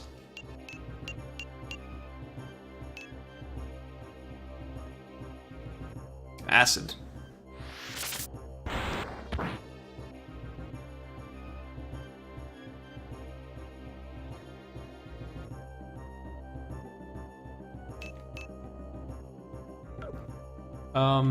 Who do I want to have in mind?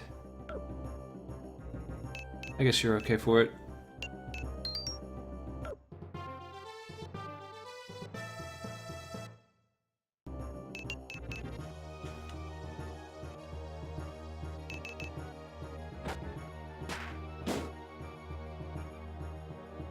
Can we recruit Hamilton the Ghost? Or Break? I want to try recruiting both, but if I can exercise one of them I will, because I don't like putting up with the constant harassment. It's a little risky. Yeah, if you really want to recruit one, there's usually a map or two that will have undead in its random encounters. The nice thing about that is that our idiot buds won't come with us, the automated ones. They won't ruin everything like he kind of just did. If I wanted that skeleton, he would have just screwed that up.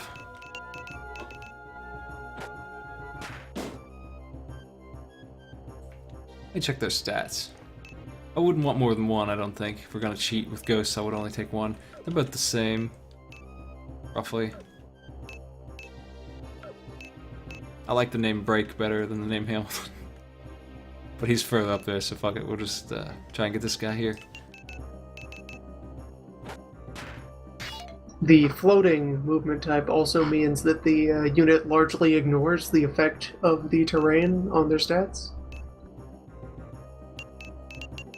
They replaced training with crafting, which is a grindy menu game. And of course, a floating unit doesn't care about whether it's over land or water.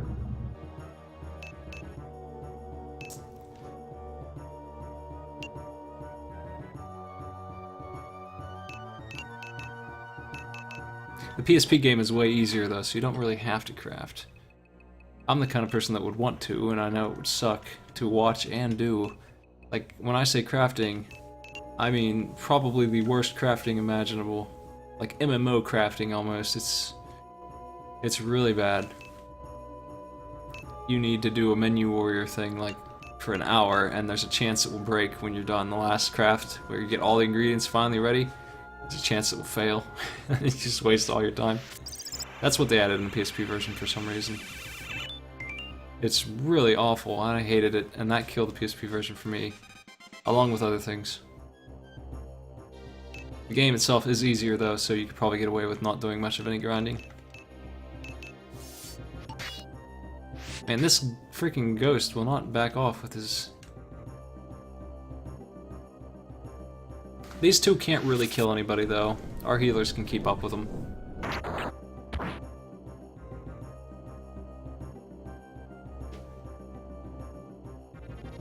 Yeah, the rates on mana regen mean that once they are warmed up, a wizard could be casting whatever their like baseline spell is every turn without worry, but all the higher level ones would start to cut into their mana reserve.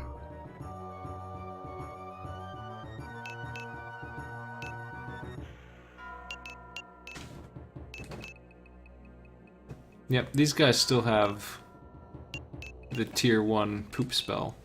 so they are no threat at all to us, because 20 damage is pretty much all they're going to do each.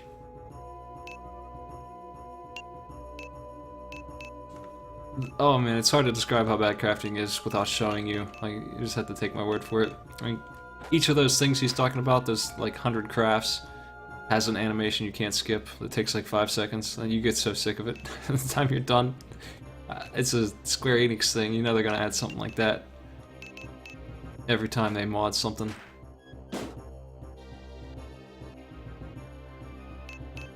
They did a good idea by giving class levels instead of individual levels though, so we didn't have to level up new guys. We just run and go.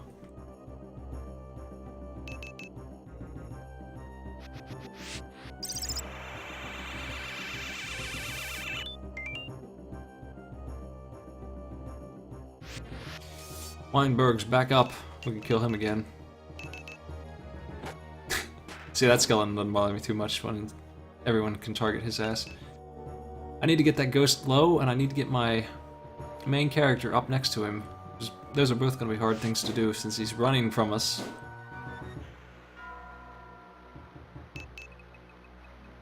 I could try right now, but it's not going to work, so pointless to do that. I'll try. I don't think there's a penalty for trying. I might as well, but it might get worse every time. I had no faith in it succeeding. Oh well. I'm gonna recruit that ghost, damn it. Come on.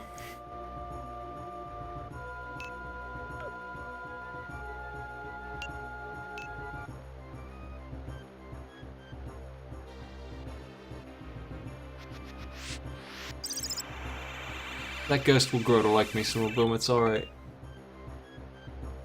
I'm very persuasive. The undead will learn to respect me.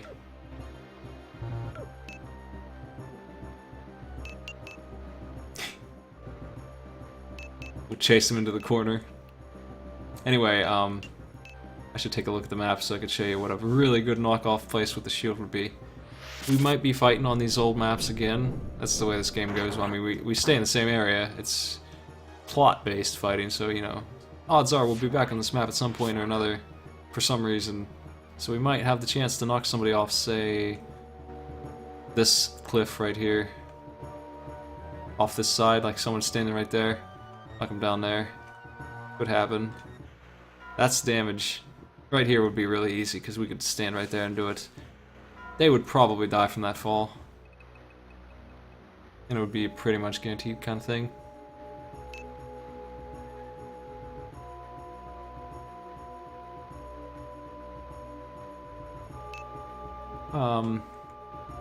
Let's smack that ghost with a spear. I don't know why I felt the need to get hit by him, but there we go.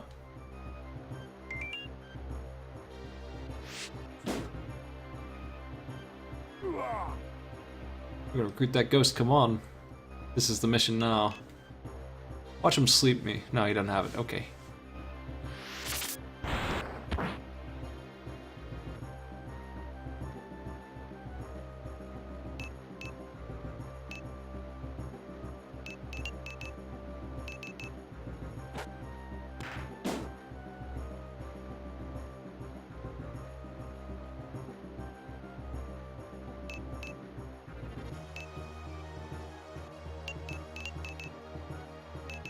Come on. I want to get this ghost to like, I don't know, 10 HP, then try. I'll give it two or three attempts before I give up. Having a really hard time hitting him though for some reason. What's our actual archer do?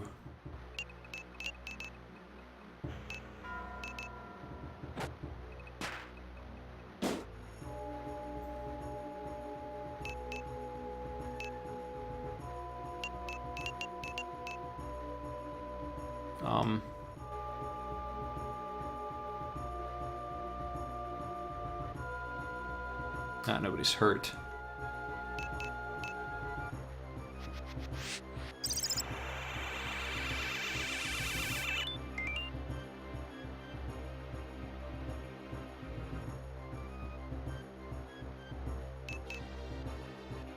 Well, there's a tile in the way. I think it works better if you're behind him. We'll just try it there. I think he's got too much HP still.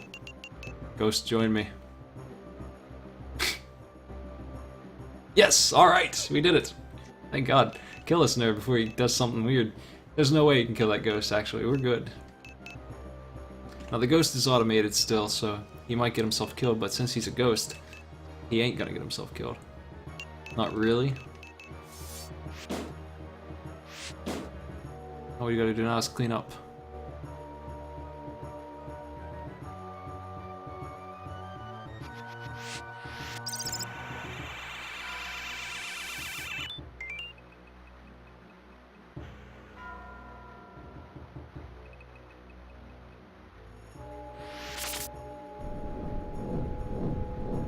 So we have a teleporter now, which is even better than flight.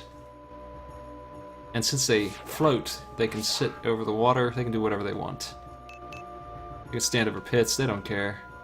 I think that if you're right next to them when you spear them, you do more damage, but we're just gonna use the spear properly and smack them from here. Oh.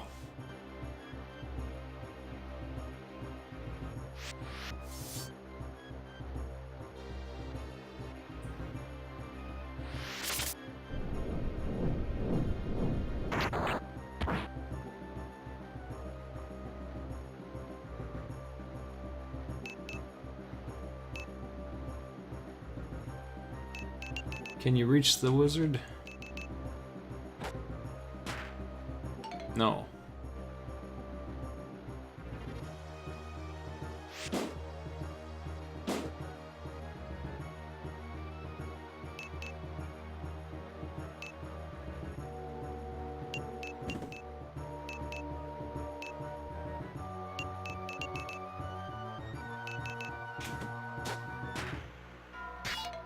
I am having a hell of a time hitting anything on these guys. But we're wrapping this up now. Just a matter of time. Nobody can die. I was concerned about this battle. This is one that I wanted to train for. This one specifically, it goes real bad real fast. Okay.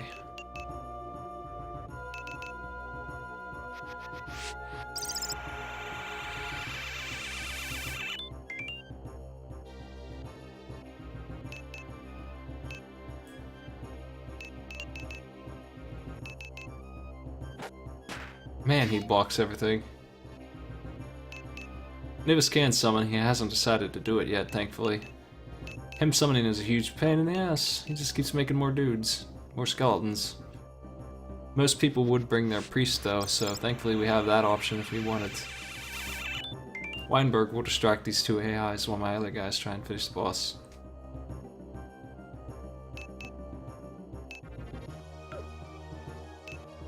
Can't see exactly what's happening there, but looks like we're hitting him. There we go. Got him.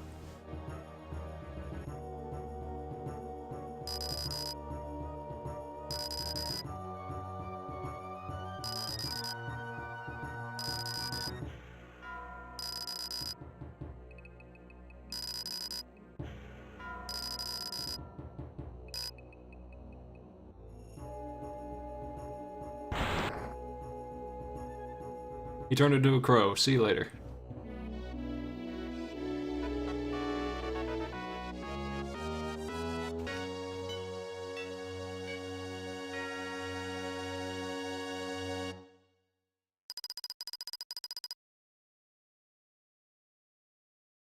And there's our ghost asking to join. He is from Backroom, apparently. That doesn't really matter. Your choices affect that if they care. I doubt that the ghost is going to give a shit about politics, but he might. I don't know. Welcome aboard, Break. Okay, now we're due to go home. There's a chance that we can get jumped on this blue thing, though, but we didn't. Okay, we're good.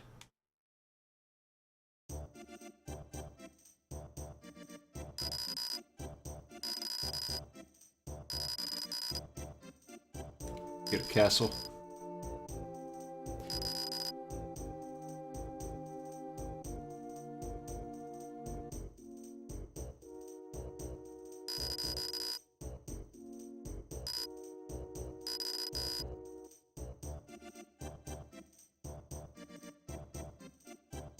I don't like the translation in anti, it pisses me off, in addition to the other things they changed.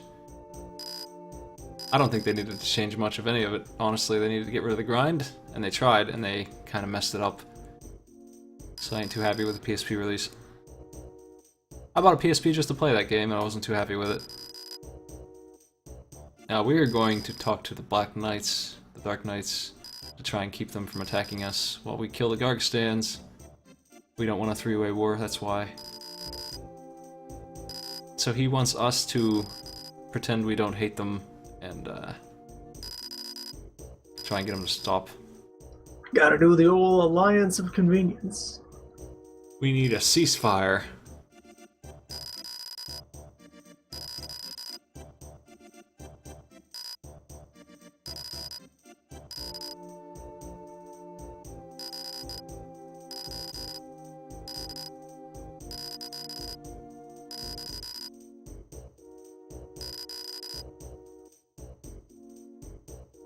It's a temporary ceasefire, we'll kill him afterwards. What a guy.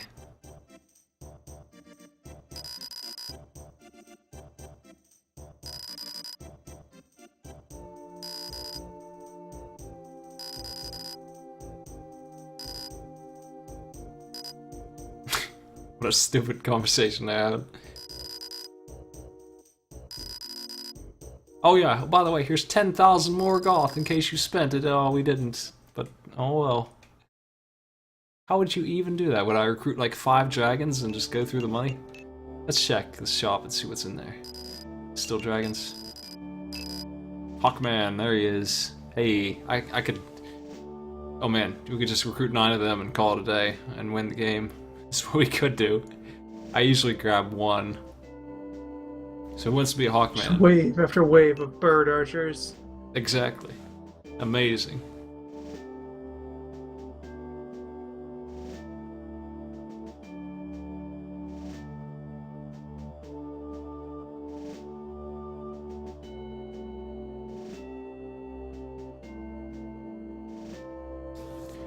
These are... They're not better than archers, their damage is lower. Archers eventually get... There are shoes in this game that let you fly and warp and stuff. You can get that kind of stuff. You can put it on your archer, and then you have a class who's really good at shooting a bow and is technically a birdman, so they're not end game good, but they are good for 3 chapters out of 4. Like, they will carry us a long way. They're really good. They're never gonna die. I'll fly them somewhere safe and just launch missiles down. That's what these guys are gonna do. I'm just gonna get one though. Sumo Bumo, you're already Gollum. Get out of here, Sumo Bumo. Rafufu.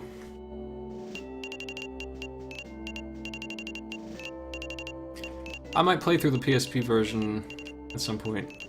I wanted to originally, but also the emulation on the PSP version.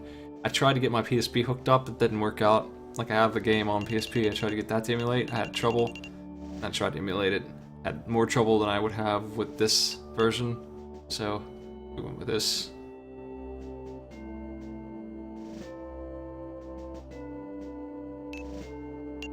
What element you want to be, Rafufu, I'll let you pick if you're here. Doesn't really matter. Again, I usually don't recommend water, any of the other 3 pretty good. You want to be, since you're never going to get hit, you pretty much want to be the anti-element of everyone that you're shooting at, and they are usually earth, so I usually go wind. And there's a couple things that are water, so fire's a good one too. I like wind and fire on just about everybody.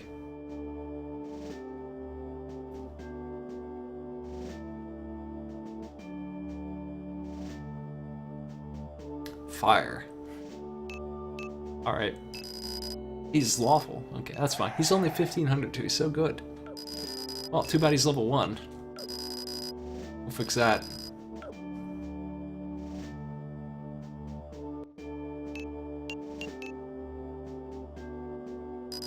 Water's not bad. It's just that the tiles that give you bonus water are usually things you can't step in or are bad for you in general. Most of the tiles he'll be on are going to be stone. He's going to be up in the sky.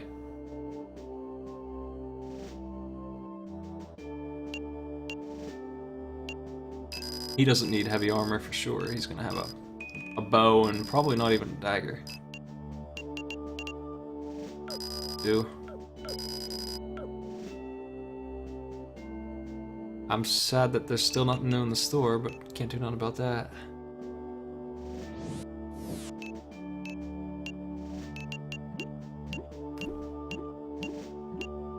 You're starting to see why I don't even use cures as an item.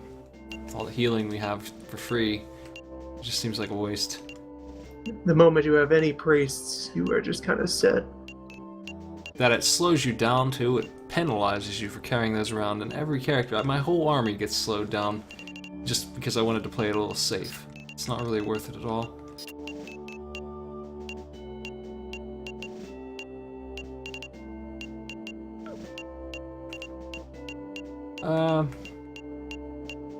That dragon's gonna have a hard time leveling up. I don't know how he's gonna do it. I'll try. Let me check this too, just in case. So, Thunder Dragon will become a super version of that eventually. I don't know what the requirement is off the top of my head, but that's why there's 8 here. They do ascend into Super Dragons. They're just kind of raw stats for the most part. I don't think anyone can change classes until they hit level 6. That's when we hit most of the stat requirements we need. I'm surprised that we can turn him into a wizard. I don't know why, really. It must be because we started with the stats that a wizard would like. MP more than 16, 44 int, 42, yeah, that's what most of this crap is.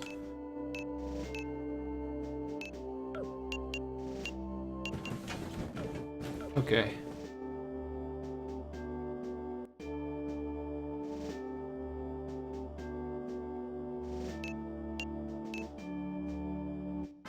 I'm gonna put... Well, not him. He's too strong. Put a bunch of nerds one side. That ought to do it. On this side we'll have...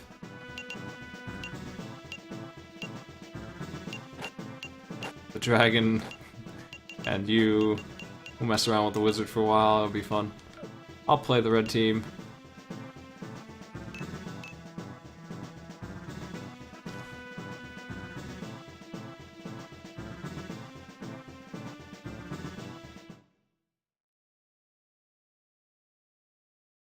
Yeah, the Wallstanians would win the war just because they funded a Hawk army.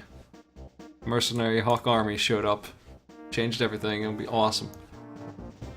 Okay, we can go up here. Look at that. Look at how unstoppable we are. What's up here? I'm gonna throw a stone at you. Might even be able to do it. Might be able to throw it that far because that's so high up. Not quite. 3 tiles shy.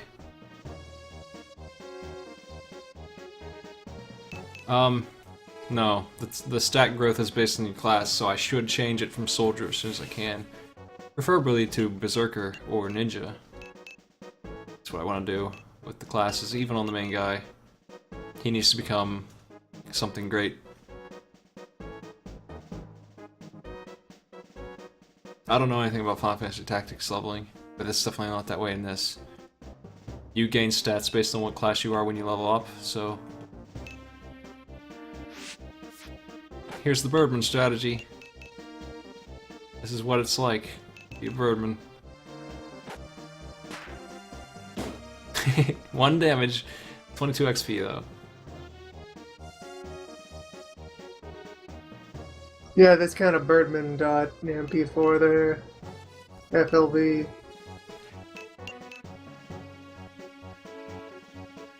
Our dragon's going to die in 1 hit. I'll have to do something about that to get that thing leveled up. It might not even get to swing a single time.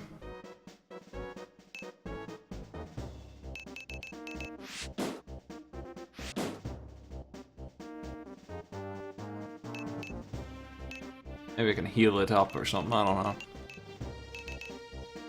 Nope, not enough.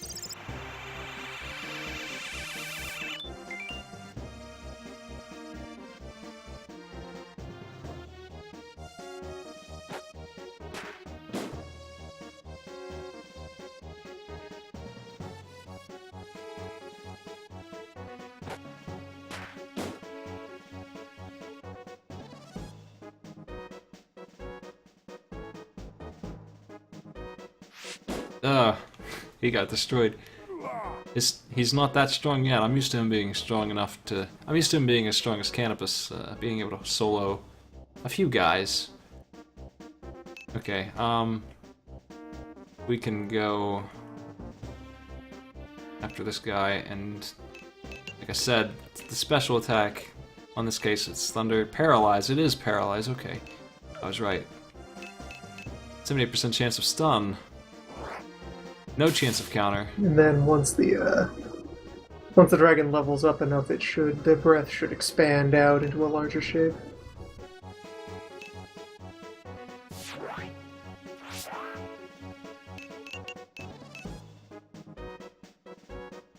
No, we can't reach him yet.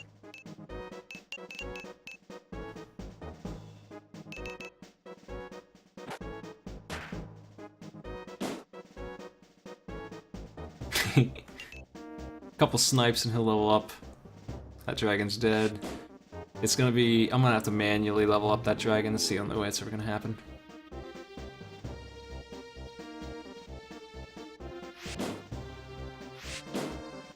At least the Birdman's gonna get some levels. All the more if I actually put people to sleep.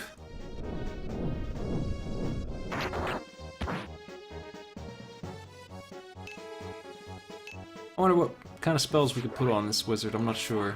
Maybe anything. He is water elemental, unfortunately. I should have checked that. I bet they can equip anything, it's just they'll do better at their element. Yeah, I guess Ice Burn's not too bad.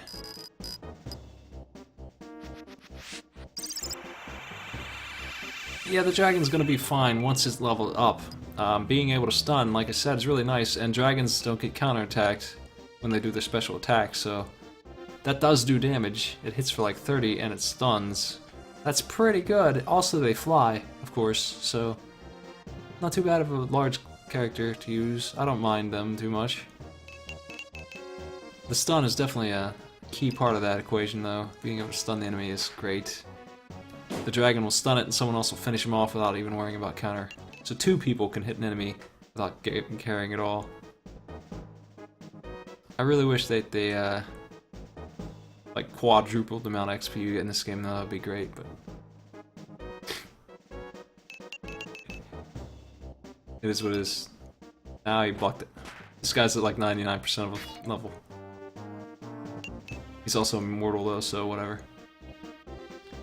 If they had magic, they might be able to get him, but they don't. Hey, she's level 6. My new target. No, she's level 5, okay.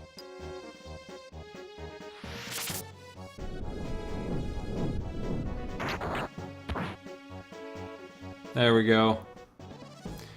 People who are asleep obviously can't dodge.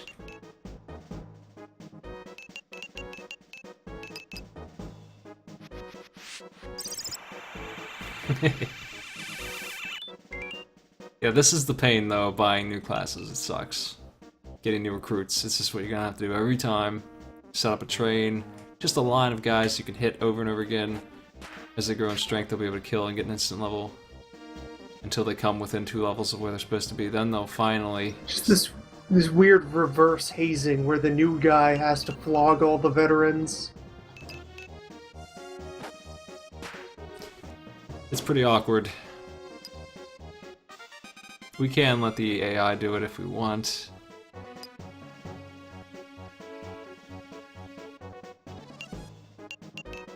And I normally would do that just because...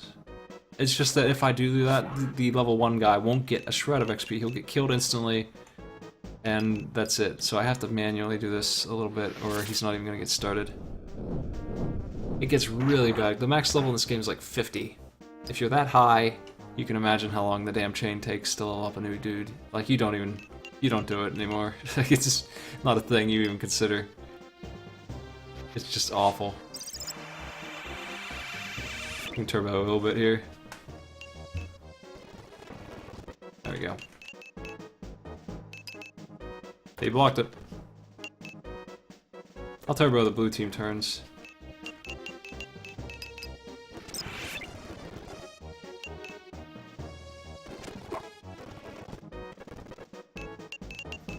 if we put them to sleep, who's the highest level here? Far.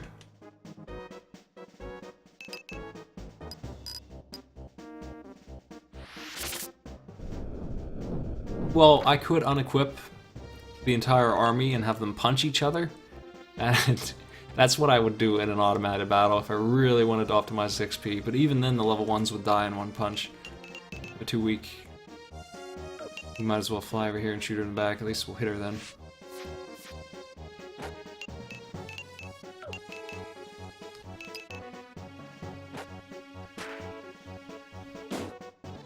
That's such a haphazard way to shoot an arrow, too.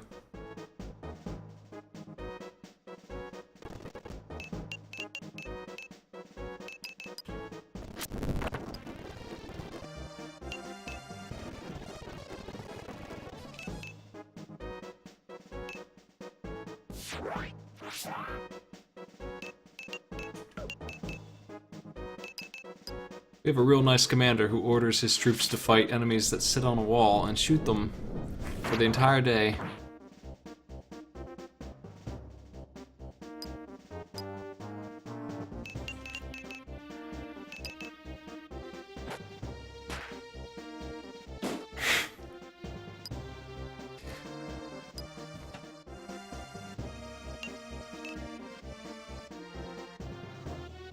I don't know what's up with these birdmen. Do they have a country, or are they just hanging out? They just happen to be a thing that exists? There's some kind of backstory for the birdmen.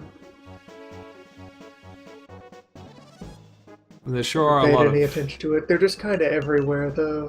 They go where they please. They're birds. It's kind of there, just mercenary birdmen, always for hire, ready to go.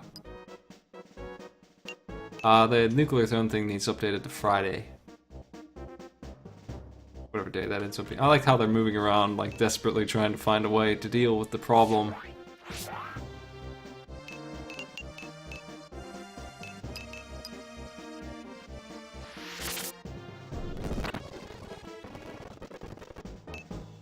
much XP you need there? Fufu, he's getting close. I'm gonna shoot somebody else. And fail. Great.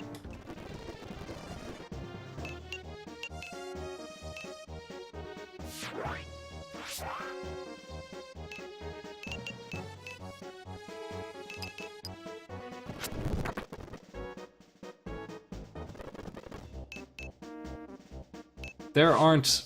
Every map isn't like this, but quite a few are, where there's a place where the birdman can sit, that he is literally unstoppable. And...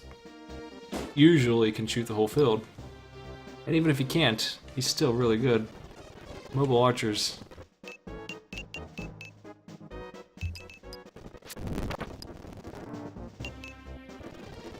We're about to get him 2 levels, though, in a row, and then he'll be able to kill these guys straight out.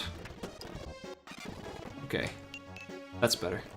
He's gonna kill that level 5 and get 100 XP instantly. And then I think we'll go down there, and that's good enough, I think. Then I'll level that dragon up. Another whole journey that'll be.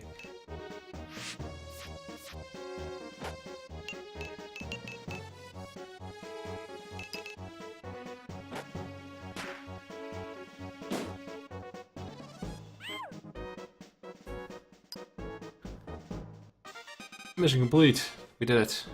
We leveled a birdman.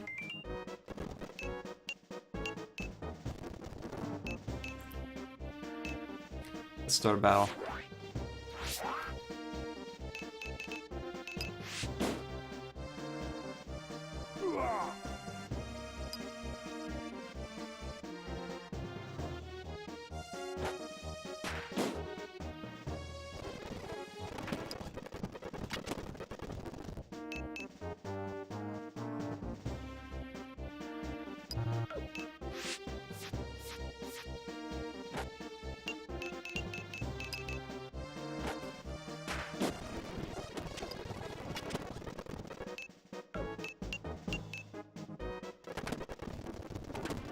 I wonder if the ghosts will actually die in training or not. I don't know. That would suck for them if that's an enemy they can't kill. That'd be awful. I want to say it might be, I'm not I sure. think if there's no one else standing and an undead is unconscious, then that team loses. Yeah, that's the way it works. But if they have to deal with an auto-resing enemy in training, that's just a damn shame for them. They do. Wow, that sucks. Well, that's the way it is. That's what I thought. But man, that's gonna be a thing that I'll have to consider. Like, he's already on his feet. He just died. He's full healed too. It's not just, oh, he's back up. No, he's full HP. All over again, they gotta kill that wizard. That wizard who can leave the battle and hide up on the wall if he wants. The level 5 beast kills things with a cane.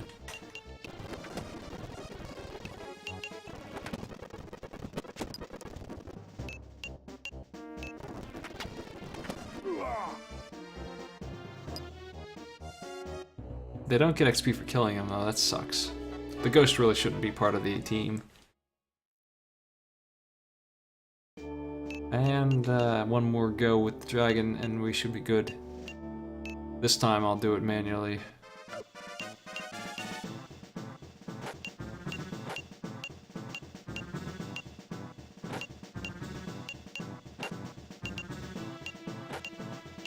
I was just gonna level up some of these level 4s while I'm at it. How many are there?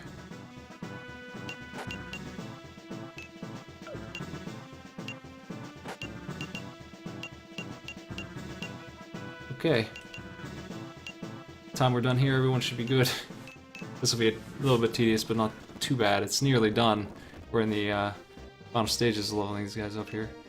We can shoot our own friend. That sweet XP.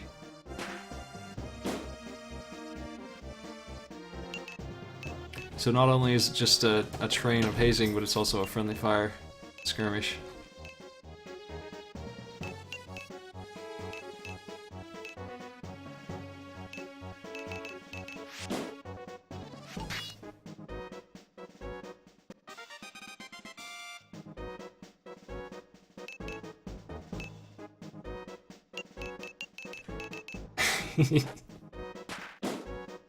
I think the end of chapter 1, level 8 or so, is a good level to be, so we're pretty close already, and we got a lot of battles left, so...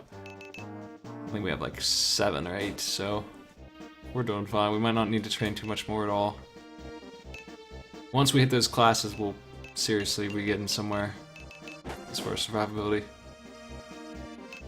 Having any options at all. I'm gonna thunder on this idiot.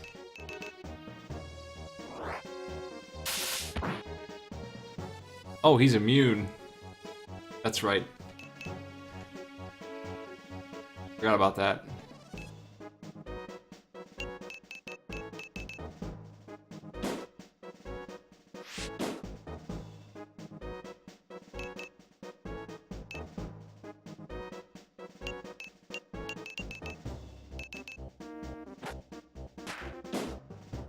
For you guys who haven't played this thing so far, it starts a little slow. We'll be getting to some interesting stuff soon. As far as plot, anyway. Man, he's strong. That level doesn't even matter to him.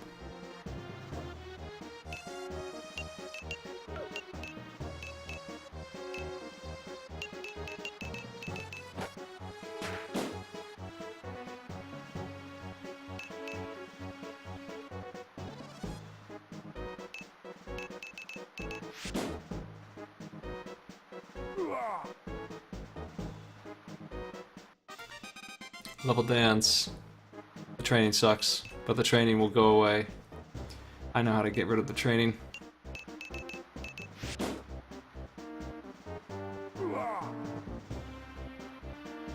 This is a lot more fun when you have a second player, honestly. That's the only way, aside from cheesing it to make it fun, is to have a second player playing one of the teams and trying to set up fair fights. You'd have to do a bunch. But you can two-man this. You can have a second player play as red team. Fight them.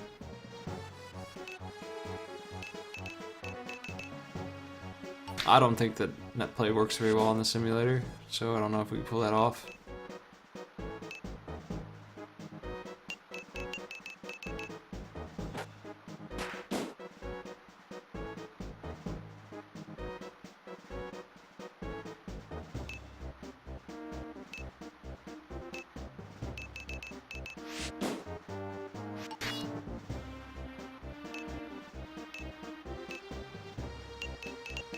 Everyone's ganging up on this level 5, even his own team. Everybody get him. Until you get cursed with the level 5 yourself, and then you're dead.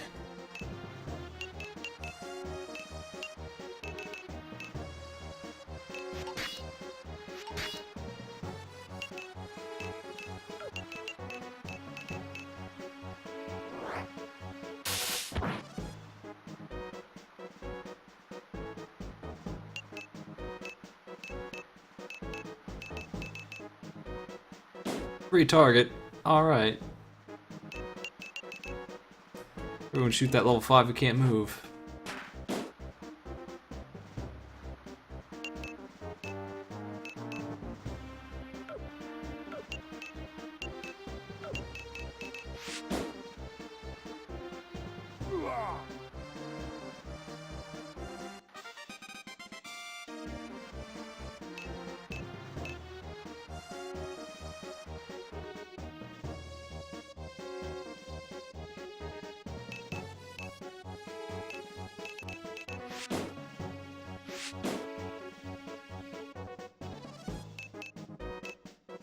Man, this node hits hard.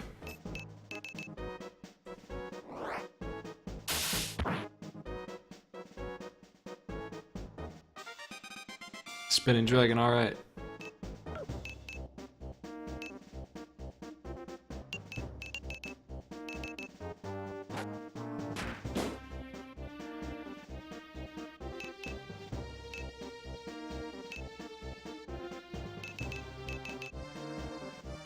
Uh-oh.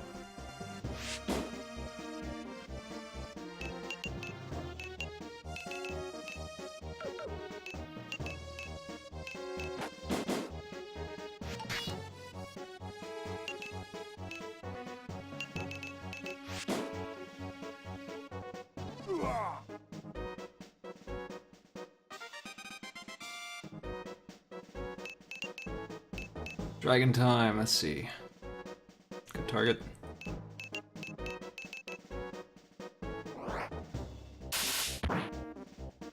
We're confined to getting like 20 or 30 XP a time with the dragon, but eventually it's just gonna be one person left, so that'll speed it up too. When I kill all these other nerds.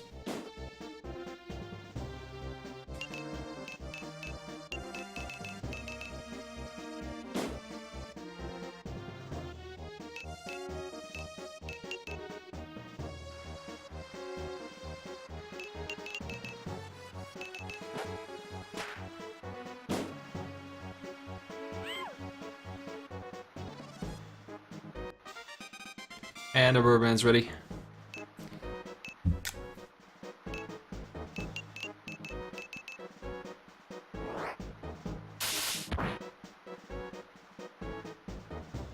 Good sample of how reliable stun is right there, over and over again.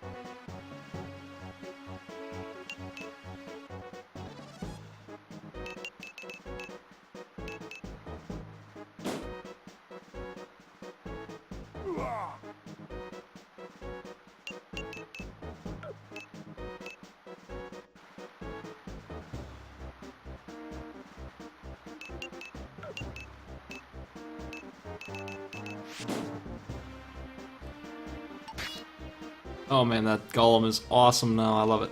I love how strong he's become. Just 5 levels is all it takes to make that golem okay. 20 of HP, getting hit in the back to 6 damage from somebody who's the same level.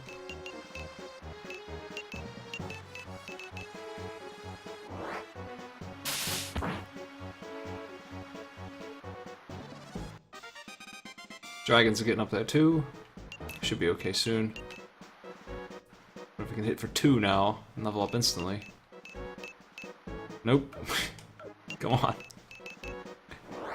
See, I don't know if Bite actually does more damage Or if it just doesn't have the stun. I don't know why we'd ever bite. Doesn't seem to be useful at all. Unless we wanted to get counterattacked.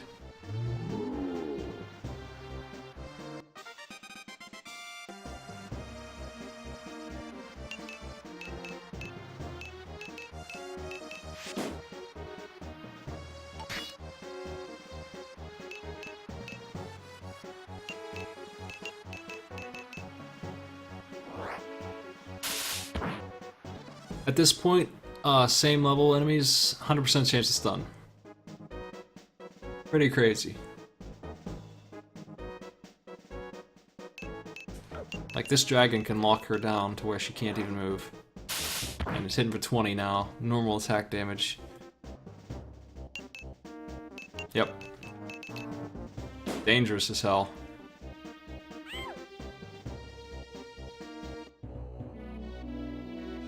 Okay, our team's all ready to go.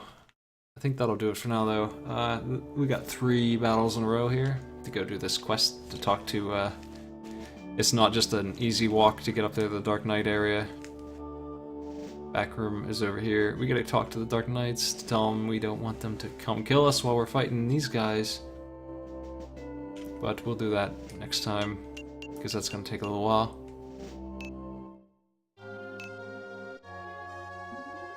Go ahead and save this up.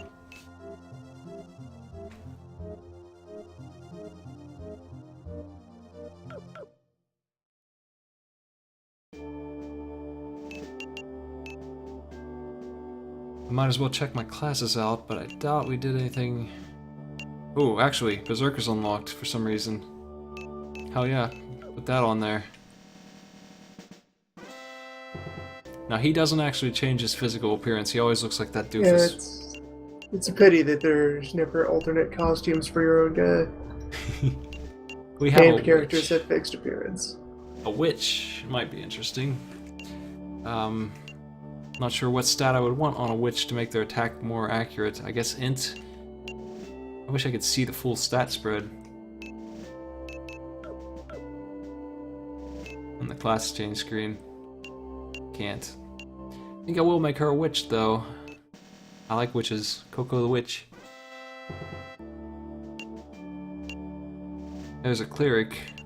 I might do that.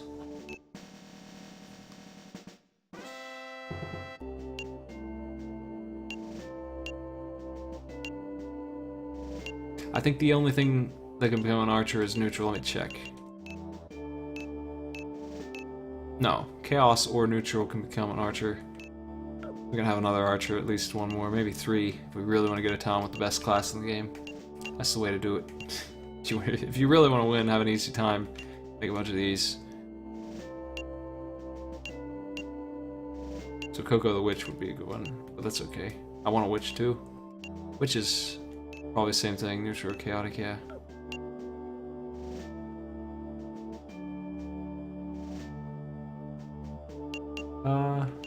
Finally unlocking classes though, good to see. Another level or 2 and we'll get them all changed over to something. This guy could be a Beastmaster, Beast Tamer, buff our dragons.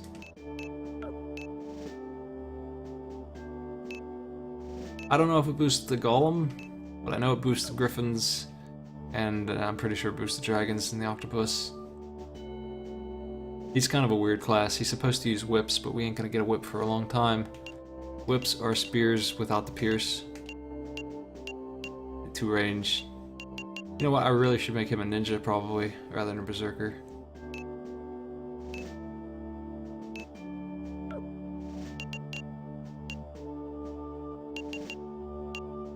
I think I might.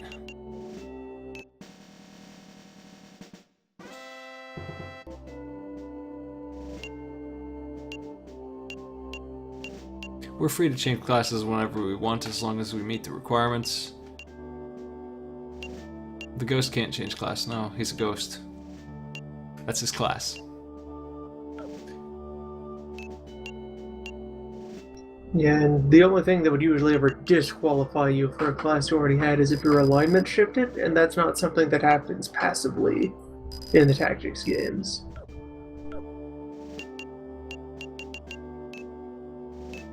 Well, we have the ability to actually equip magic now, so we can check our shit. We ain't got much because I didn't buy any, but Suede can actually cast Fire Burn, which he's inclined to.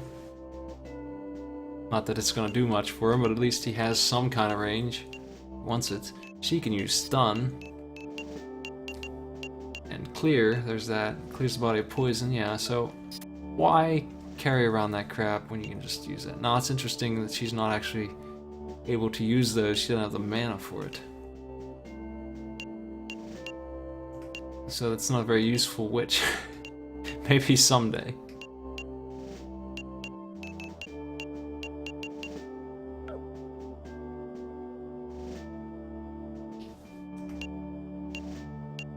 Cleric, we need to buy heal. We can't buy it yet. There's no reason to bring her over the priest, really. She can't exercise. She gets a bunch of other spells later that he doesn't have, like light attacks and shit. But for now, she's not too great. Alright. That'll do, though. That's enough Ogre for today. I'm gonna resume sometime this week. We'll do it and get up here. We'll probably finish chapter 1. It's only, I think, 4 or 5 battles after these 3. They're not too bad. We don't need to train anymore, I don't think. Maybe 1 session.